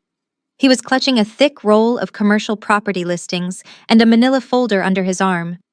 "Shut up," Jamal barked, his deep voice slicing right through the chaotic screaming. "Everyone just shut up and listen to me right now. I have the ultimate solution." Madison ran to him, grabbing his arm frantically. "Jamal, the bank is foreclosing. They are taking the house in 2 weeks." Jamal laughed, a manic, unhinged sound that echoed off the high ceilings. "Let them try. I just secured $2 million in private funding. I found a massive commercial property going up for a county bank auction tomorrow morning. It is an absolute gold mine. We are going to buy it, flip it to a commercial developer I know by next week, and walk away with $1 million in pure profit. We are going to pay off this house, save my firm, and absolutely crush Lisa once and for all." Madison stared at her husband, her tear-streaked face suddenly filling with desperate hope. $2 million, she repeated breathlessly. "Jamal, how on earth did you get a loan that size? The bank just suspended your accounts this morning and froze our credit cards." Jamal waved his hand dismissively, his chest puffed out with manic pride. "I did not go to a traditional bank, Madison. Banks are for average people with absolutely no vision. I went to a private equity lender, a hard money contact I met through one of my former high net worth corporate clients. He was lying, of course. He had not gone to a legitimate private equity firm." Just 12 hours earlier, under the cover of darkness, Jamal had driven his slate gray Porsche to a windowless concrete building on the gritty south side of Chicago. He had walked into the smoke-filled office of a notorious shadow lender. A man who did not ask for credit scores, who did not run background checks, and who certainly did not care about State Bar Association suspensions. This private lender only cared about collateral and exorbitant predatory interest rates. To secure the $2 million hard money loan, Jamal had committed his second massive felony of the week. He had handed the loan shark a heavily doctored financial portfolio, falsely claiming he was still an active senior partner at his corporate law firm, drawing a massive salary. He put up his leased luxury vehicle as collateral, intentionally hiding the fact that he did not actually own the title to the car. He even forged a signature on a falsified deed, claiming he had substantial equity in a downtown commercial high-rise. The shadowy lender did not bother verifying the paperwork through official state channels. He simply looked at Jamal's expensive custom suit, smiled a cold and terrifying smile, and handed over the capital with a staggering 40% monthly interest rate. If Jamal did not repay the principal, plus the massive interest within exactly 30 days, the lender made it crystal clear that the consequences would be severe, physical, and highly illegal. But standing in my parents' ruined foyer, Jamal completely omitted those terrifying details. He only spoke about the glorious victory ahead. The property is a massive abandoned industrial warehouse located right on the edge of the new county development zone, Jamal explained, pacing the marble floor like a brilliant general addressing his troops. The county is dumping it at a public bank auction tomorrow morning because the previous owner went completely bankrupt. I have inside knowledge from a commercial developer friend. They desperately want that specific plot of land for a new luxury shopping center, but the county bureaucracy has been stalling them for years. Jamal slapped the manila folder against his palm, his eyes gleaming with sheer, unadulterated greed. "If I buy that warehouse at the public auction tomorrow morning, I become the sole gatekeeper. The massive developer will have absolutely no choice but to buy the deed directly from me. I will buy it for $2 million, flip it to the developer for $3.5 million by next Friday, and we walk away totally clean. We pay off the second mortgage, we save this house, and I use the leftover cash to start my own law firm. I do not need the State Bar Association to approve of me. I am going to be a real estate mogul." Brenda clapped her hands together, a sudden hysterical laugh escaping her lips. "Oh, Jamal, I knew you would save us," she cried, rushing forward to hug him tightly. "You are brilliant. You are going to fix everything. Lisa thought she could destroy us, but you are going to show her and all those snobby neighbors exactly who we really are." Madison hugged him from the other side, her previous panic completely forgotten. We are going to be so much richer than Lisa Madison said, her eyes wide with toxic delusion. She thinks her little country club makes her special. We are going to completely crush her. Richard stood silently by the staircase. As a former bank employee, he knew deep down that commercial real estate flips were never this simple. He knew there were massive hidden risks. But he was a weak, cowardly man, staring down the barrel of a 14-day eviction notice. He had absolutely no other options left. So he swallowed his pride, ignored his glaring suspicions, and blindly placed his absolute faith in the arrogant man who had just destroyed their lives. The next morning, the toxic family dressed for war. Brenda put on her most expensive designer dress and clamped her diamond necklace around her throat, determined to project extreme wealth. Madison spent 2 hours perfectly styling her hair and makeup. Jamal put on a brand new custom suit and slicked back his hair. They climbed into the leased Porsche Macan, completely delusional and utterly convinced of their impending triumph. As Jamal gripped the leather steering wheel and drove toward the county courthouse, he felt an overwhelming surge of pure adrenaline. He had a $2 million cashier's check sitting right in his breast pocket. He felt like an absolute god. He felt entirely invincible. He had no idea he was driving his family straight into a financial slaughterhouse. The downtown county courthouse was a massive, imposing building made of heavy gray stone. Inside, the municipal auction room smelled strongly of stale coffee and harsh floor wax. It was a sterile, unforgiving environment where fortunes were legally stripped away and handed over to the absolute highest bidder. At exactly 9:45 in the morning, the heavy double doors at the back of the room swung open. Jamal, Madison, and Brenda strutted into the auction house like they were walking down a red carpet at a Hollywood premiere. Richard trailed slightly behind them, looking incredibly anxious, but the other three were absolutely radiating with toxic arrogance. Jamal led the pack, his custom suit tailored flawlessly to his broad frame. He walked with the aggressive swagger of a billionaire, completely ignoring the regular local contractors and small-time real estate investors scattered throughout the folding chairs. He marched straight down the center aisle to the very front row and claimed 4 seats right in front of the auctioneer's wooden podium. Madison sat down next to him, crossing her legs and loudly complaining about the cheap plastic chairs. Brenda spent several minutes dramatically adjusting her diamond necklace, making absolutely sure everyone in the room noticed her supposed wealth. They were completely oblivious to the fact that true wealth does not need to loudly perform for strangers. Jamal leaned back in his chair, casually patting the breast pocket of his suit jacket where the $2 million borrowed cashier's check was safely tucked away. He turned his head to scan the large room, eagerly looking for an audience to witness his impending financial triumph. That is exactly when his dark eyes locked onto mine. I was sitting quietly in the very back row of the auction house. I was not wearing expensive designer labels or flashy jewelry. I was dressed in a simple, understated tan trench coat, with my dark hair pulled back into a neat ponytail. I looked like any other tired single mother, hoping to find a cheap real estate bargain. When Jamal spotted me, his arrogant smile widened into a predatory grin. He leaned over, whispered something to Madison, and then stood up confidently. He casually buttoned his suit jacket and walked up the center aisle, stopping right in front of my chair. "Well, well, well," Jamal said, his deep voice carrying a mocking, highly condescending tone. "Look who decided to show up at the big boy table. I have to admit, Lisa, I am actually surprised to see you here. I figured buying that country club would have completely tapped out whatever shady little loan you managed to secure." I looked up at him, keeping my expression entirely neutral. "Hello, Jamal. It is a public county auction. Anyone is allowed to attend." He chuckled, shaking his head as if he deeply pitied me. "Do not tell me you are actually trying to bid today. What are you looking for, Lisa?" "A little $50,000 foreclosed starter home in the bad part of town. Maybe a tiny duplex you can rent out to help pay for your kids' groceries." It is honestly pathetic.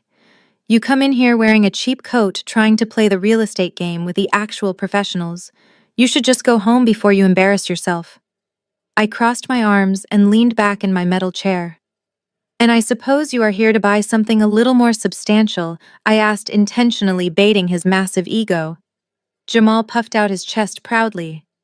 I am not here to play in the minor leagues, Lisa. I am here for the main event.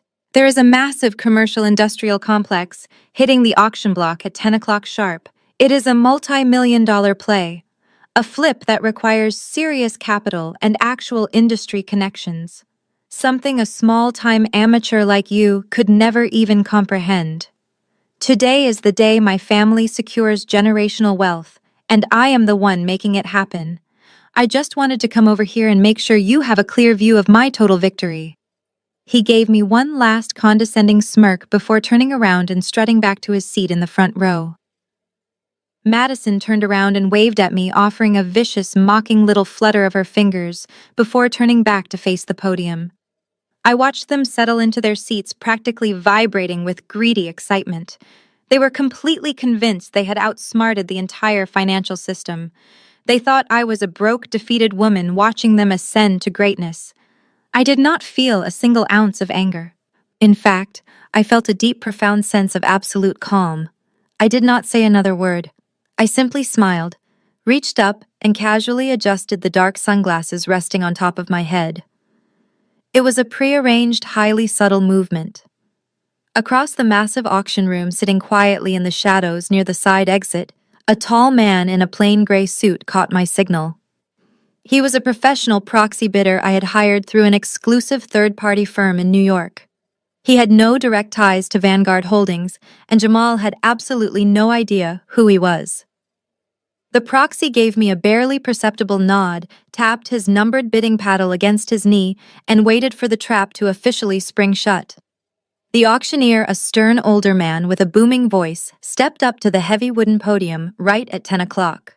He quickly rattled through the standard legal disclaimers and auctioned off 3 minor residential properties. Jamal shifted impatiently in his front row seat, tapping his expensive leather shoes aggressively against the floor.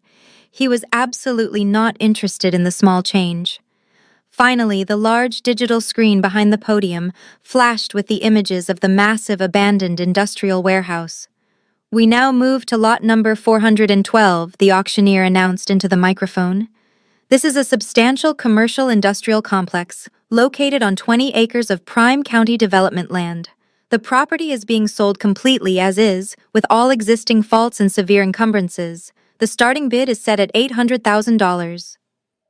Jamal did not even wait for the auctioneer to finish taking a breath. He raised his paddle high in the air, leaning back in his chair to make sure the entire room saw him. $1 million, Jamal called out, his deep courtroom voice projecting pure dominance. He wanted to instantly crush any small-time investors and claim his prize right out of the gate. Madison clapped her hands, silently beaming with absolute pride at her husband. The auctioneer nodded toward the front row. We have $1 million from the gentleman in the front. Do I hear 1.1? From the shadows near the side exit, my hired proxy casually raised his paddle. 1.2 million, the proxy said clearly, his voice completely devoid of emotion. Jamal snapped his head toward the side of the room, his arrogant smile faltering slightly. He had fully expected to walk away uncontested. He glared at the man in the gray suit, then raised his paddle again. 1.5 million, Jamal snapped, raising the stakes aggressively to scare the new competitor away. 1.7 million, my proxy countered instantly, not even looking in Jamal's direction. A low murmur rippled through the auction house. Bidding wars of this magnitude were incredibly rare in this county. I sat perfectly still in the back row, watching the psychological warfare unfold exactly as I had orchestrated.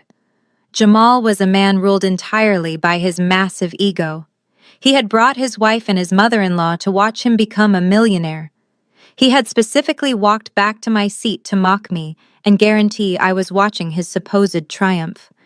Losing this public auction in front of me was a fate worse than death to him. $2 million, Jamal shouted, standing up from his chair. The veins in his neck were beginning to bulge. He had just hit the absolute maximum limit of the hard money loan he secured from the shadow lender. He was supposed to stop right there. That was the ceiling of his stolen capital. Madison tugged nervously on his suit jacket. Jamal, that is all the cash we have, she whispered frantically. Jamal ignored her completely. He was staring daggers at the proxy, totally consumed by the red-hot adrenaline of the auction floor. He was not going to let some anonymous suit humiliate him in front of his family and in front of me. 2.2 million, my proxy stated, calmly raising his paddle without a single second of hesitation. The auctioneer looked down at Jamal. The bid is now at $2.2 million. Sir, I must remind you that all winning bids require immediate execution of non-refundable contracts and proof of liquid funds. Do you wish to proceed? Jamal's chest heaved. He turned around and looked directly at me sitting in the back row. I offered him a polite, condescending little smile. That tiny smile completely shattered his remaining sanity. In his mind, I was laughing at his failure. He could not handle the humiliation. He knew he could illegally leverage the remaining equity in his parents' house, drain the very last of Richard's retirement accounts, and max out his hidden credit lines to bridge the massive gap. He was willing to risk absolute total financial ruin just to win. $2.5 million, Jamal roared, his voice echoing violently off the high ceilings. The entire room gasped. Brenda covered her mouth with both hands, completely overwhelmed by the sheer magnitude of the money being thrown around. It was his absolute maximum limit. It was every single penny of borrowed money, stolen equity, and hidden credit he could possibly access. He was entirely leveraged. If he went one single dollar higher, he would not be able to clear the strict escrow process. I caught the eye of my proxy across the room. I gave him a slow, deliberate nod. The man in the gray suit immediately lowered his numbered paddle and placed it resting on his knee. He stepped back into the shadows and crossed his arms, indicating he was completely finished bidding. $2.5 million going once, the auctioneer called out, scanning the silent room. Going twice. Sold to the gentleman in the front row. The heavy wooden gavel slammed down with a loud final crack. Jamal had just won the auction. The echo of the heavy wooden gavel slamming against the podium sent an absolute shockwave of pure euphoria through the front row. Jamal shot up from his cheap plastic folding chair, throwing both of his arms high into the air. He let out a loud, booming cheer that completely disregarded the formal decorum of the county courthouse. "I did it!" he shouted, his voice cracking with intense adrenaline. He turned to his right and grabbed Madison, pulling her into a massive, triumphant hug.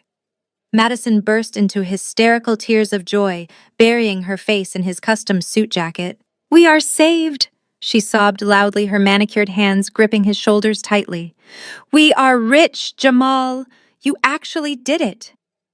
Brenda was right beside them, weeping openly and clapping her hands together. She threw her arms around Jamal's neck, pressing her tear-stained cheek against his. "I never doubted you for a single second," Brenda cried completely, forgetting that just 24 hours ago she was screaming about becoming homeless. "You are the savior of this family. You are absolutely brilliant." Richard stood up slowly, letting out a massive, shuddering breath of relief. He wiped the nervous sweat from his forehead, genuinely believing that the suffocating weight of the impending bank foreclosure had just been magically lifted from his shoulders. But Jamal's celebration was not complete without his favorite element: pure, unadulterated gloating. He gently pushed his weeping wife and mother-in-law aside and spun around to face the back of the room. He locked eyes with me, pointing his index finger aggressively in my direction. "Do you see this, Lisa?" he yelled across the silent auction floor, completely ignoring the annoyed glares of the other professional investors. "This is what real power looks like. This is what actual generational wealth looks like.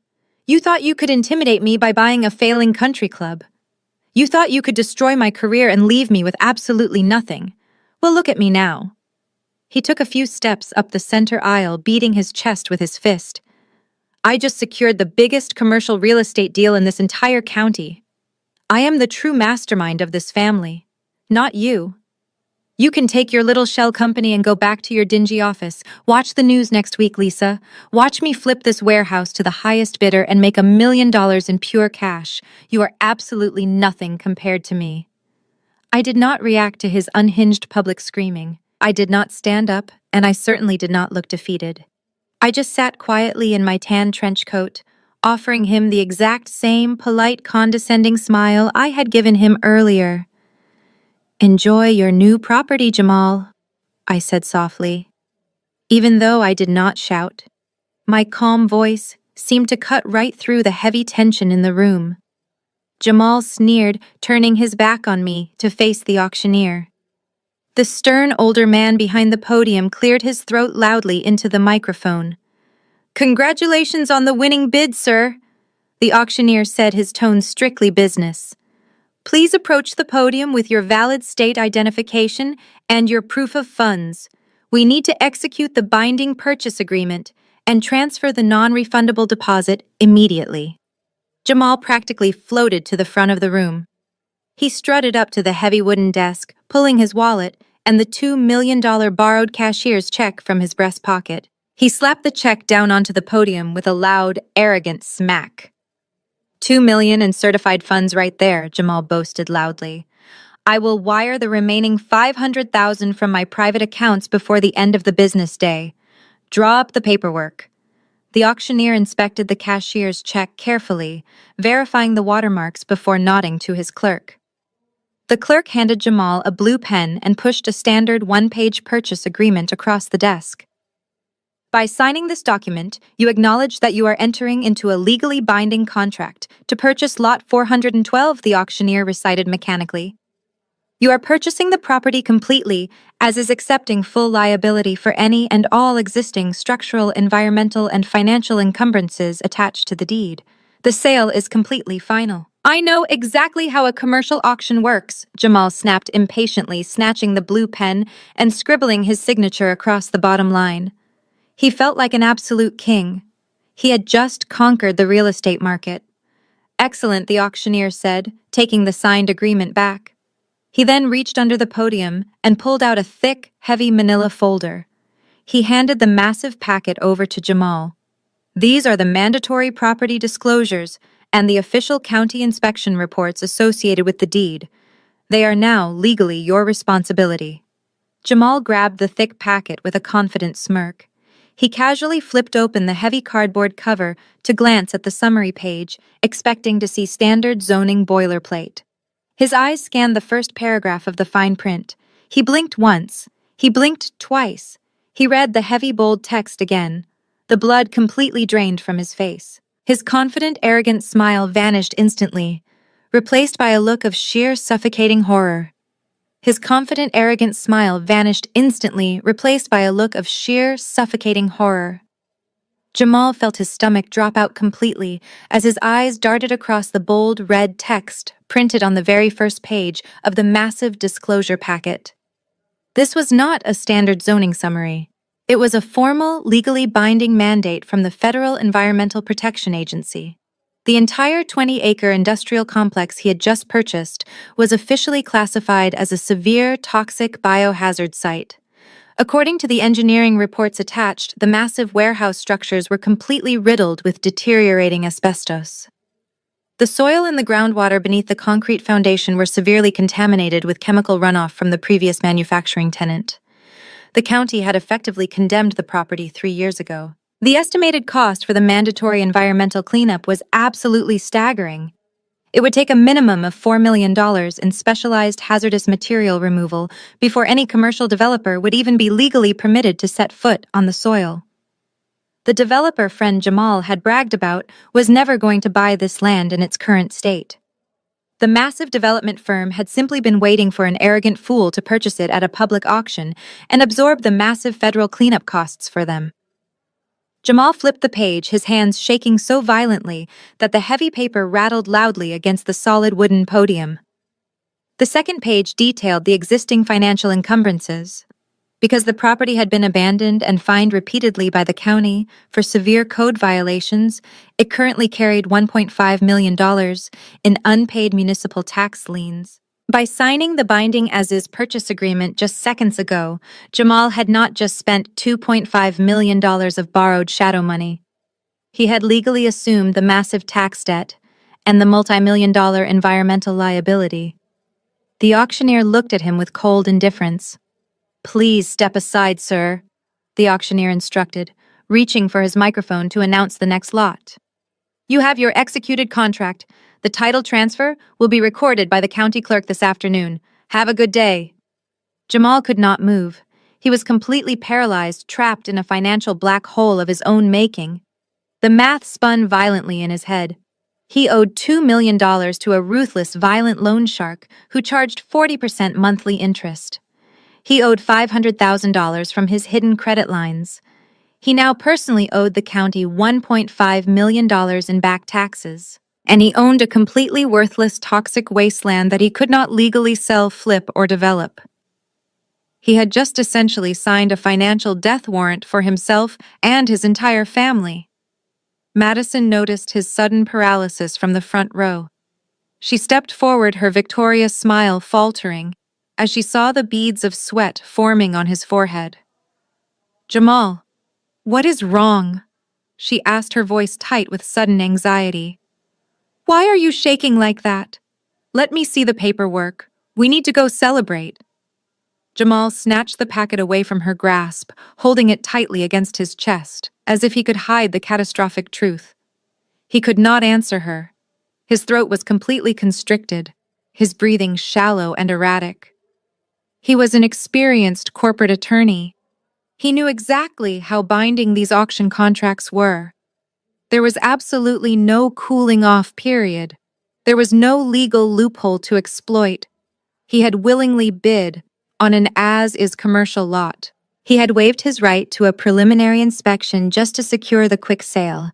A cold, sickening realization began to creep up the back of his neck, freezing the blood in his veins. Commercial properties with liabilities. This massive do not just accidentally end up at county auctions. A smart, calculated investor intentionally dumps them. A strategic corporate entity uses the public auction system to legally offload toxic, unsellable assets onto greedy, unsuspecting buyers who are too arrogant to read the fine print before they sign the dotted line. Jamal frantically flipped past the massive tax documents and the environmental citations, desperately searching for the original title transfer. He needed to see the name of the previous owner. He needed to know exactly who had just orchestrated his absolute total destruction. His manicured finger traced the heavy black ink down the page to the seller information printed clearly at the very top of the finalized deed. The seller was not a bankrupt manufacturing company.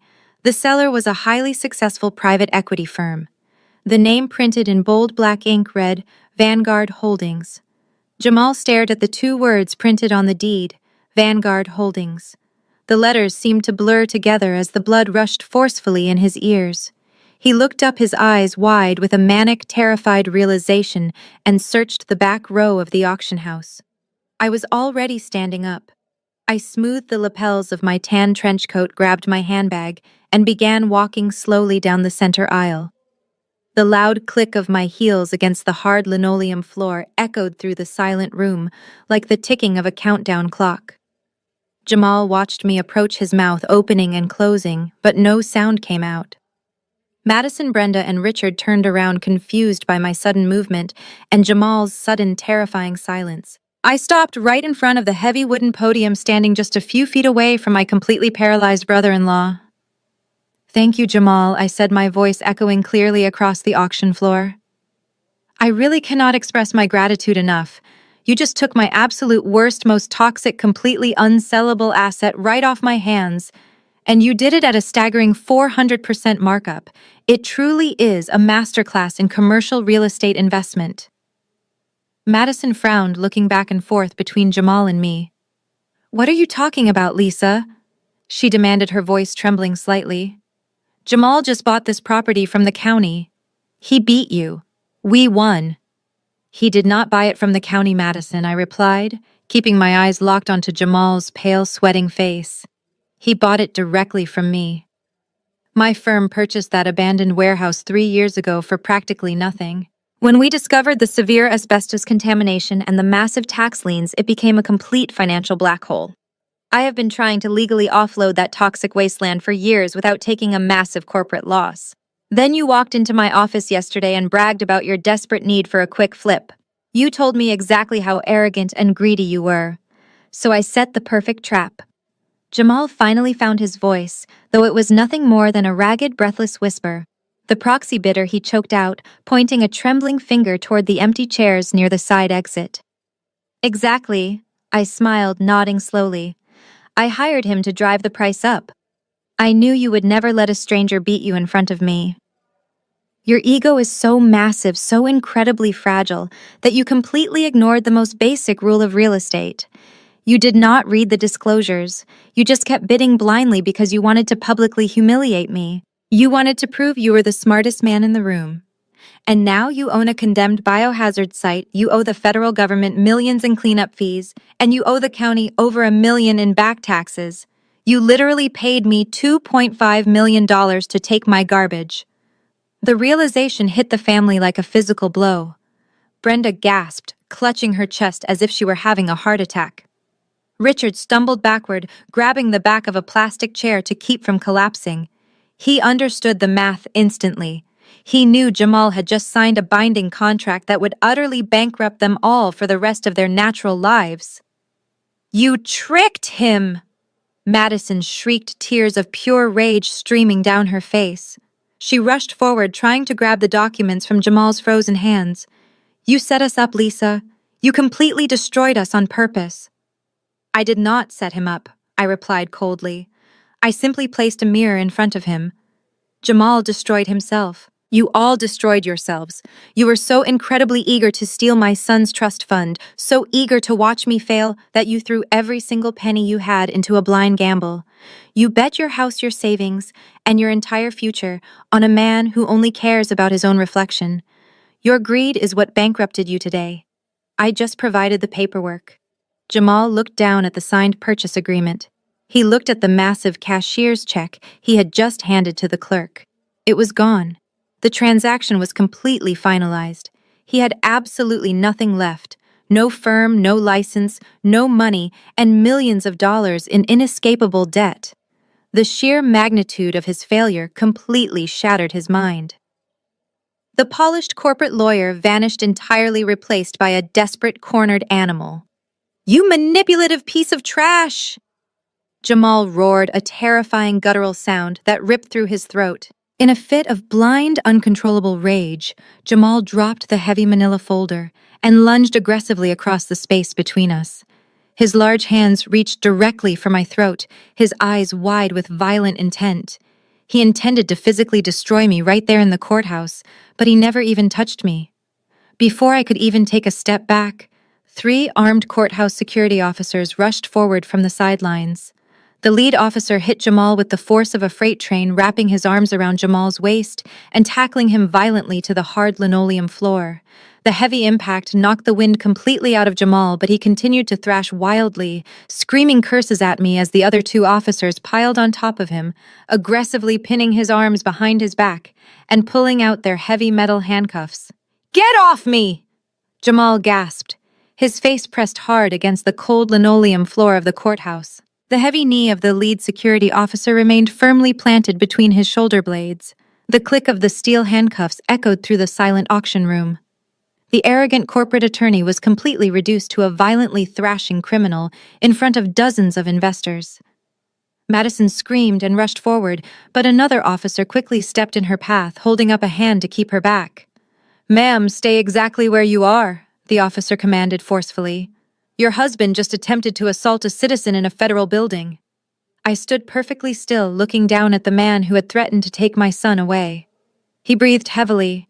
His custom suit completely ruined his silk tie, twisted tightly around his neck. I did not feel a single ounce of pity. He had built his entire identity on intimidation and false wealth, and now the entire facade was permanently shattered. Are you injured, ma'am? The lead officer asked me, pulling Jamal roughly to his feet. Do you want to press formal assault charges against this individual? I looked at Jamal. His dark eyes were wide with sheer terror. If I pressed charges, he would go to jail immediately. But jail was far too easy. In jail, he would get 3 square meals and a bed. I wanted him to be fully awake to experience the catastrophic financial ruin he had just signed up for. I wanted him to face the ruthless shadow lender he owed millions to. I wanted him to explain to the county why he could not pay the massive lien he just legally assumed. "No, officer," I replied calmly, adjusting the collar of my trench coat. "He did not actually touch me, just escort him off the premises. I think he has far bigger problems to worry about today." The officers nodded, grabbing Jamal by the arms and forcibly marching him up the center aisle. Madison, Brenda, and Richard followed closely behind a pathetic parade of absolute defeat. They stumbled out of the heavy double doors, leaving the auction room completely silent. I took a deep breath, feeling a massive weight finally lift off my shoulders. The toxic empire my family had built on lies and manipulation was officially completely destroyed. Outside the building, the cold Chicago wind whipped fiercely against their faces. The officers removed the handcuffs at the bottom of the steps, issuing Jamal a trespass warning before walking back inside. Jamal rubbed his bruised wrists, his entire body shaking uncontrollably. He looked at his wife and his parents-in-law. Nobody said a word. There was absolutely nothing left to say. They were completely bankrupt. The bank was foreclosing on the family home in less than 14 days.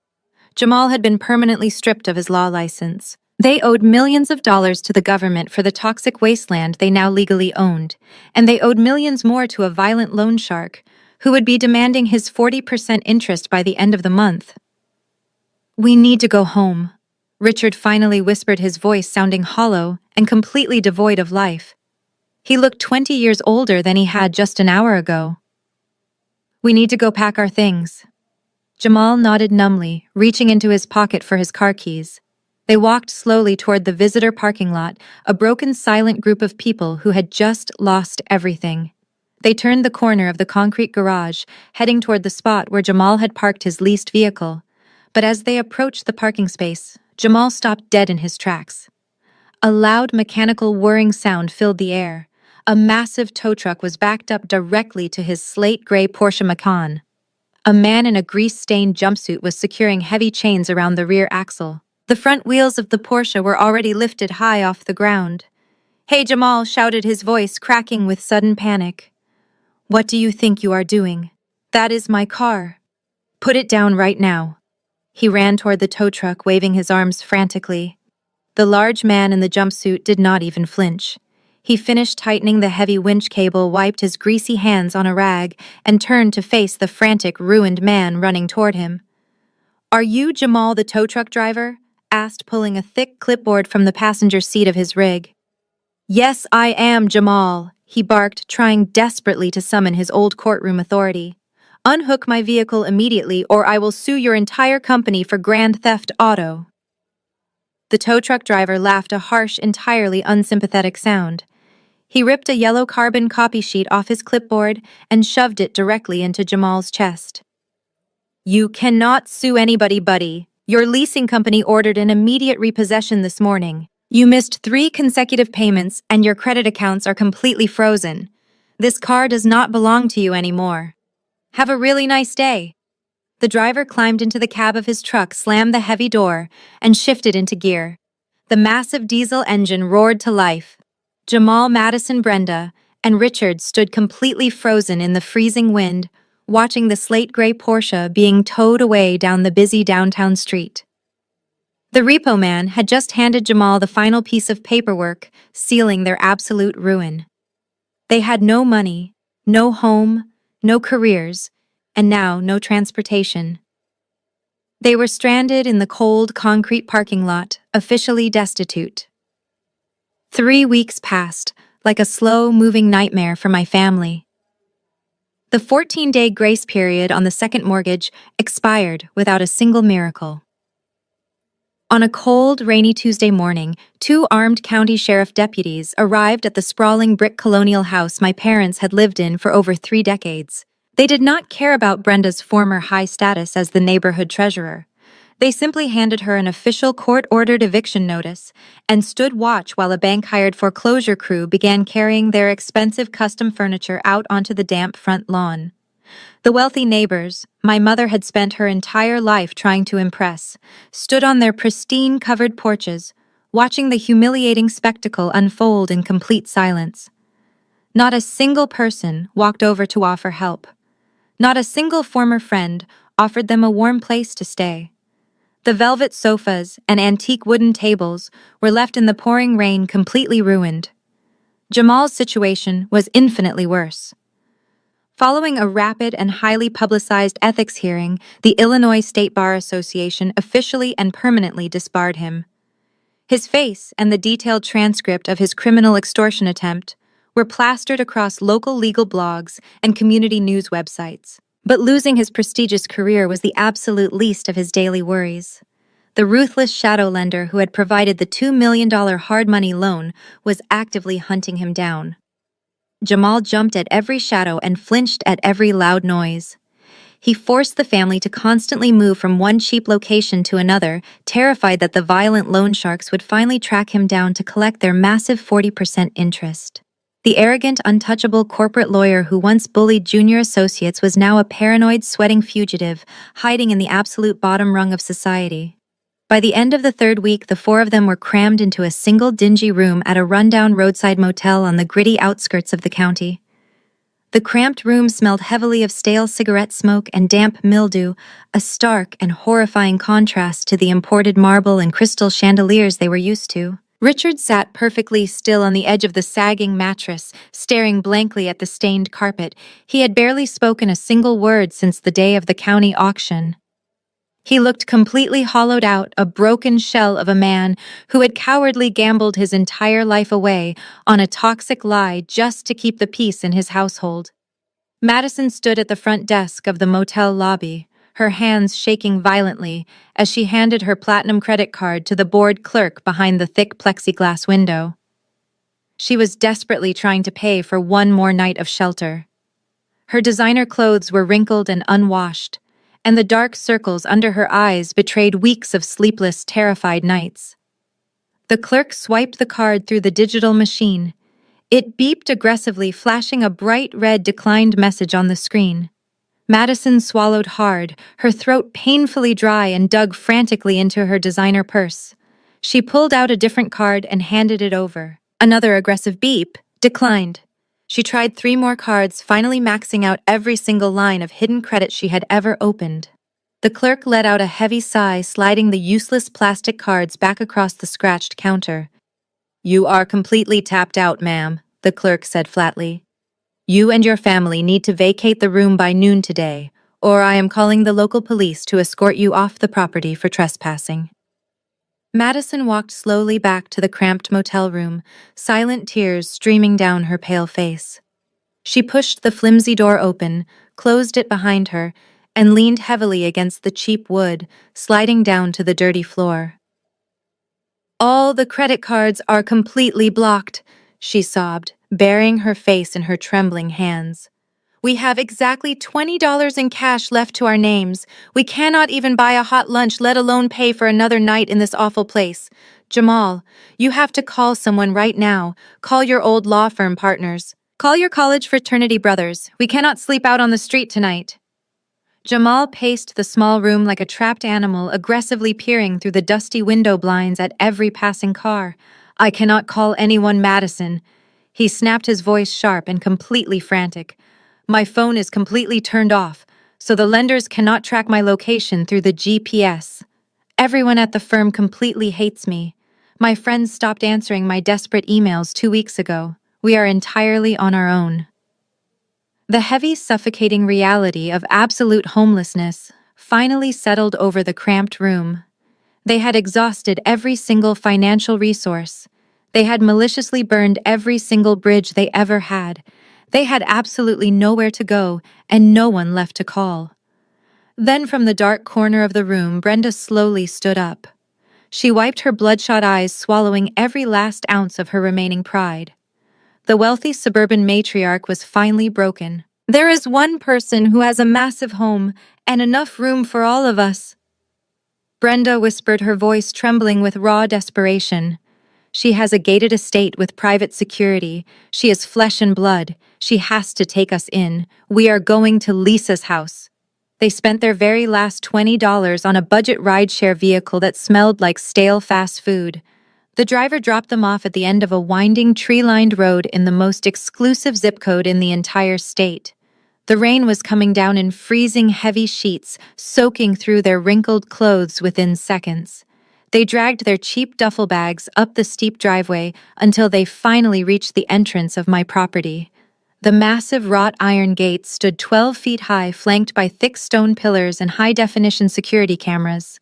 Beyond the gates, at the end of a long, perfectly manicured driveway, sat my sprawling, multi-million-dollar modern estate. The large windows glowed with warm, inviting light against the dark, stormy night. It was a fortress of absolute security and undeniable wealth. It was everything Brenda had ever dreamed of, and it belonged to the daughter she had completely discarded. Brenda stepped up to the glowing silver intercom panel mounted on the stone pillar. Her hands were shaking violently from the freezing cold as she pressed the heavy brass button. She waited, shivering in the pouring rain, but there was no immediate answer. "Press it again!" Madison cried, her teeth chattering loudly. "My feet are completely numb. We are going to freeze to death out here." Brenda pressed the button repeatedly, leaning her wet face close to the speaker. "Lisa," she called out, her voice cracking with raw, pathetic desperation. "Lisa. Honey, it is your mother. Please open the gates. We are completely soaked. We have nowhere else to go." Jamal stood behind them, his head bowed in utter defeat. The freezing rain plastered his hair to his forehead. He looked up at the security cameras, knowing full well my private executive security team was watching their every single move. Lisa, Jamal yelled over the sound of the heavy rain, his voice stripped of all its former arrogant power. "I am sorry. I was wrong. I was completely out of line. Please, just let the women inside. You have proven your point. You won." Richard stepped forward, pushing his way next to Brenda at the intercom. "Lisa, sweetheart, please listen to us," he begged, trying to summon that fake paternal warmth one last time. "We are a family. Families make mistakes. We were under so much pressure and we acted poorly, but we never stopped loving you. You are my daughter. You have a beautiful home here. You have plenty of room. Leo needs his grandparents. He needs his aunt and uncle. You cannot leave your own flesh and blood standing out in a freezing storm." Brenda began to sob hysterically, placing both of her hands flat against the cold metal gates, as if she could physically push them open. "We always loved you, Lisa," she wailed, leaning heavily into the absolute most toxic manipulation tactic she possessed. "I only pushed you so hard when you were younger because I wanted you to be successful. And look at you now. You are brilliant. You are a massive success. Everything I did to make you strong. Please forgive us. I am an old woman. Do not leave your mother out in the cold. I will do whatever you want. I will apologize to you every single day. Just open the gate." Madison chimed in, weeping loudly. "Lisa, I am so sorry for what I said. I was just jealous of you. I was always jealous of how smart you were. We have absolutely nothing left. My credit cards are frozen. Jamal's career is ruined. The bank took the house. We have not eaten a hot meal in 2 days. Please just let us sleep in your guest house. We will stay out of your way." They stood there in the freezing downpour, a pathetic chorus of broken, desperate people. They used every single weapon in their emotional arsenal. They tried guilt. They tried flattery. They tried to rewrite history, claiming their horrific abuse was actually tough love designed to make me successful. They weaponized my son, claiming a 6-year-old boy somehow needed the toxic presence of the people who had tried to kidnap him through the legal system. They were completely bankrupt in every sense of the word, entirely stripped of their money, their status, and their dignity. For 3 long minutes, the only sound was the heavy rain hitting the wet pavement and their pathetic, shivering sobs. Then a small red light illuminated on the edge of the security camera above them. The thick speaker on the silver intercom panel crackled with a sharp burst of static. The intercom clicked on. My voice cut through the freezing rain, perfectly calm, crystal clear, and completely detached. "I am going to stop you right there," I said through the heavy external speakers. The sheer volume of my voice made them all flinch. "You are not sorry, Brenda. None of you are actually sorry. You are just wet, cold, and completely out of money." I watched them on the high-definition security monitor inside my warm control room. They looked absolutely pathetic, huddling together against the freezing wind. I leaned closer to the microphone, making sure every single syllable landed with devastating precision. You did not lock me out in a blizzard 6 years ago to make me strong, Brenda. You did it because you cared more about neighborhood gossip than the life of your own pregnant daughter. You forged my signature and stole my college fund to buy a luxury car, and then you had the absolute audacity to accuse me of elder abuse on a public forum. You are a thief and a liar, and now the entire county knows it. I shifted my focus to the camera feed showing my father. You are not a peacemaker, Richard. You are a massive coward. You stood silently in the hallway while I froze, and you silently mortgaged your family home to fund a fraud. You lost your own house because you refused to stand up to your wife. You do not get to play the loving father now that your bank accounts are entirely empty. Madison sobbed louder, covering her face. Madison? I continued, my voice devoid of any sympathy. You are not apologizing for being jealous. You are apologizing because your platinum credit cards are bouncing at cheap motels. You happily wore my winter coat while I shivered on the porch. You laughed when your husband threatened to have my child taken away. You are exactly where you deserve to be. And Jamal? I paused, watching the ruined corporate attorney stare blankly at the metal gate. You tried to steal a 6-year-old boy's trust fund. You weaponized the state child welfare system. You thought you were the smartest man in the room, but your massive, fragile ego led you straight into a $2 million trap. You do not get to beg for mercy now that your own blinding greed has utterly destroyed your life. You claim you want family unity, I said, my voice dropping to a cold, absolute finality. But you only want my money. 6 years ago, I stood on your porch, begging for my life. You watched me through the glass and turned your back. Tonight the roles are perfectly reversed. But unlike you, I am not doing this out of malice. I am doing this to protect my son. I will never allow your absolute toxicity to infect Leo's life. You are a cancer, and I have successfully cut you out permanently. My security team has already dispatched the local police, I informed them. I can hear the sirens approaching from the main highway. They will be arriving at the bottom of this driveway in exactly 2 minutes to arrest all 4 of you for criminal trespassing if you do not leave my property immediately. Do not ever return here. Do not ever contact me again. We are completely done. There was a sharp, mechanical click. I reached out and flipped the heavy breaker switch on my control console. The red light on the external intercom died instantly. The massive wrought iron gates powered down with a deep, echoing thud, engaging the heavy steel deadbolts. Through the camera feed, I watched the flashing red and blue lights of the police cruisers illuminate the bottom of the hill. The 4 of them turned around, dragging their cheap bags down the wet pavement, walking away into the freezing darkness forever. The next morning was a stark, beautiful contrast to the violent storm of the previous night. The heavy rain clouds had completely cleared, making way for brilliant, warm sunshine that poured through the floor-to-ceiling windows of my massive kitchen.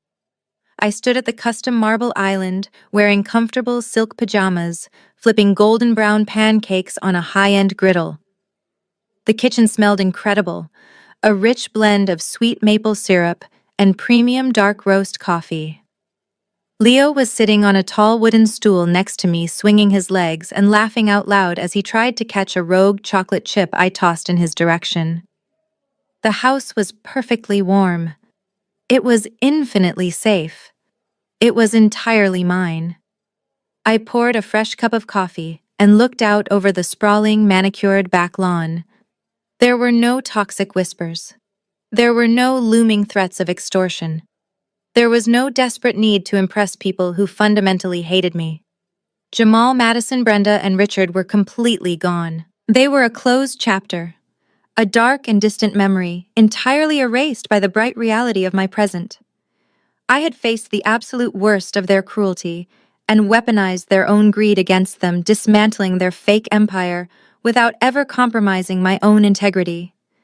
I was wealthy beyond their wildest comprehension, not just in liquid assets and commercial real estate, but in absolute peace of mind.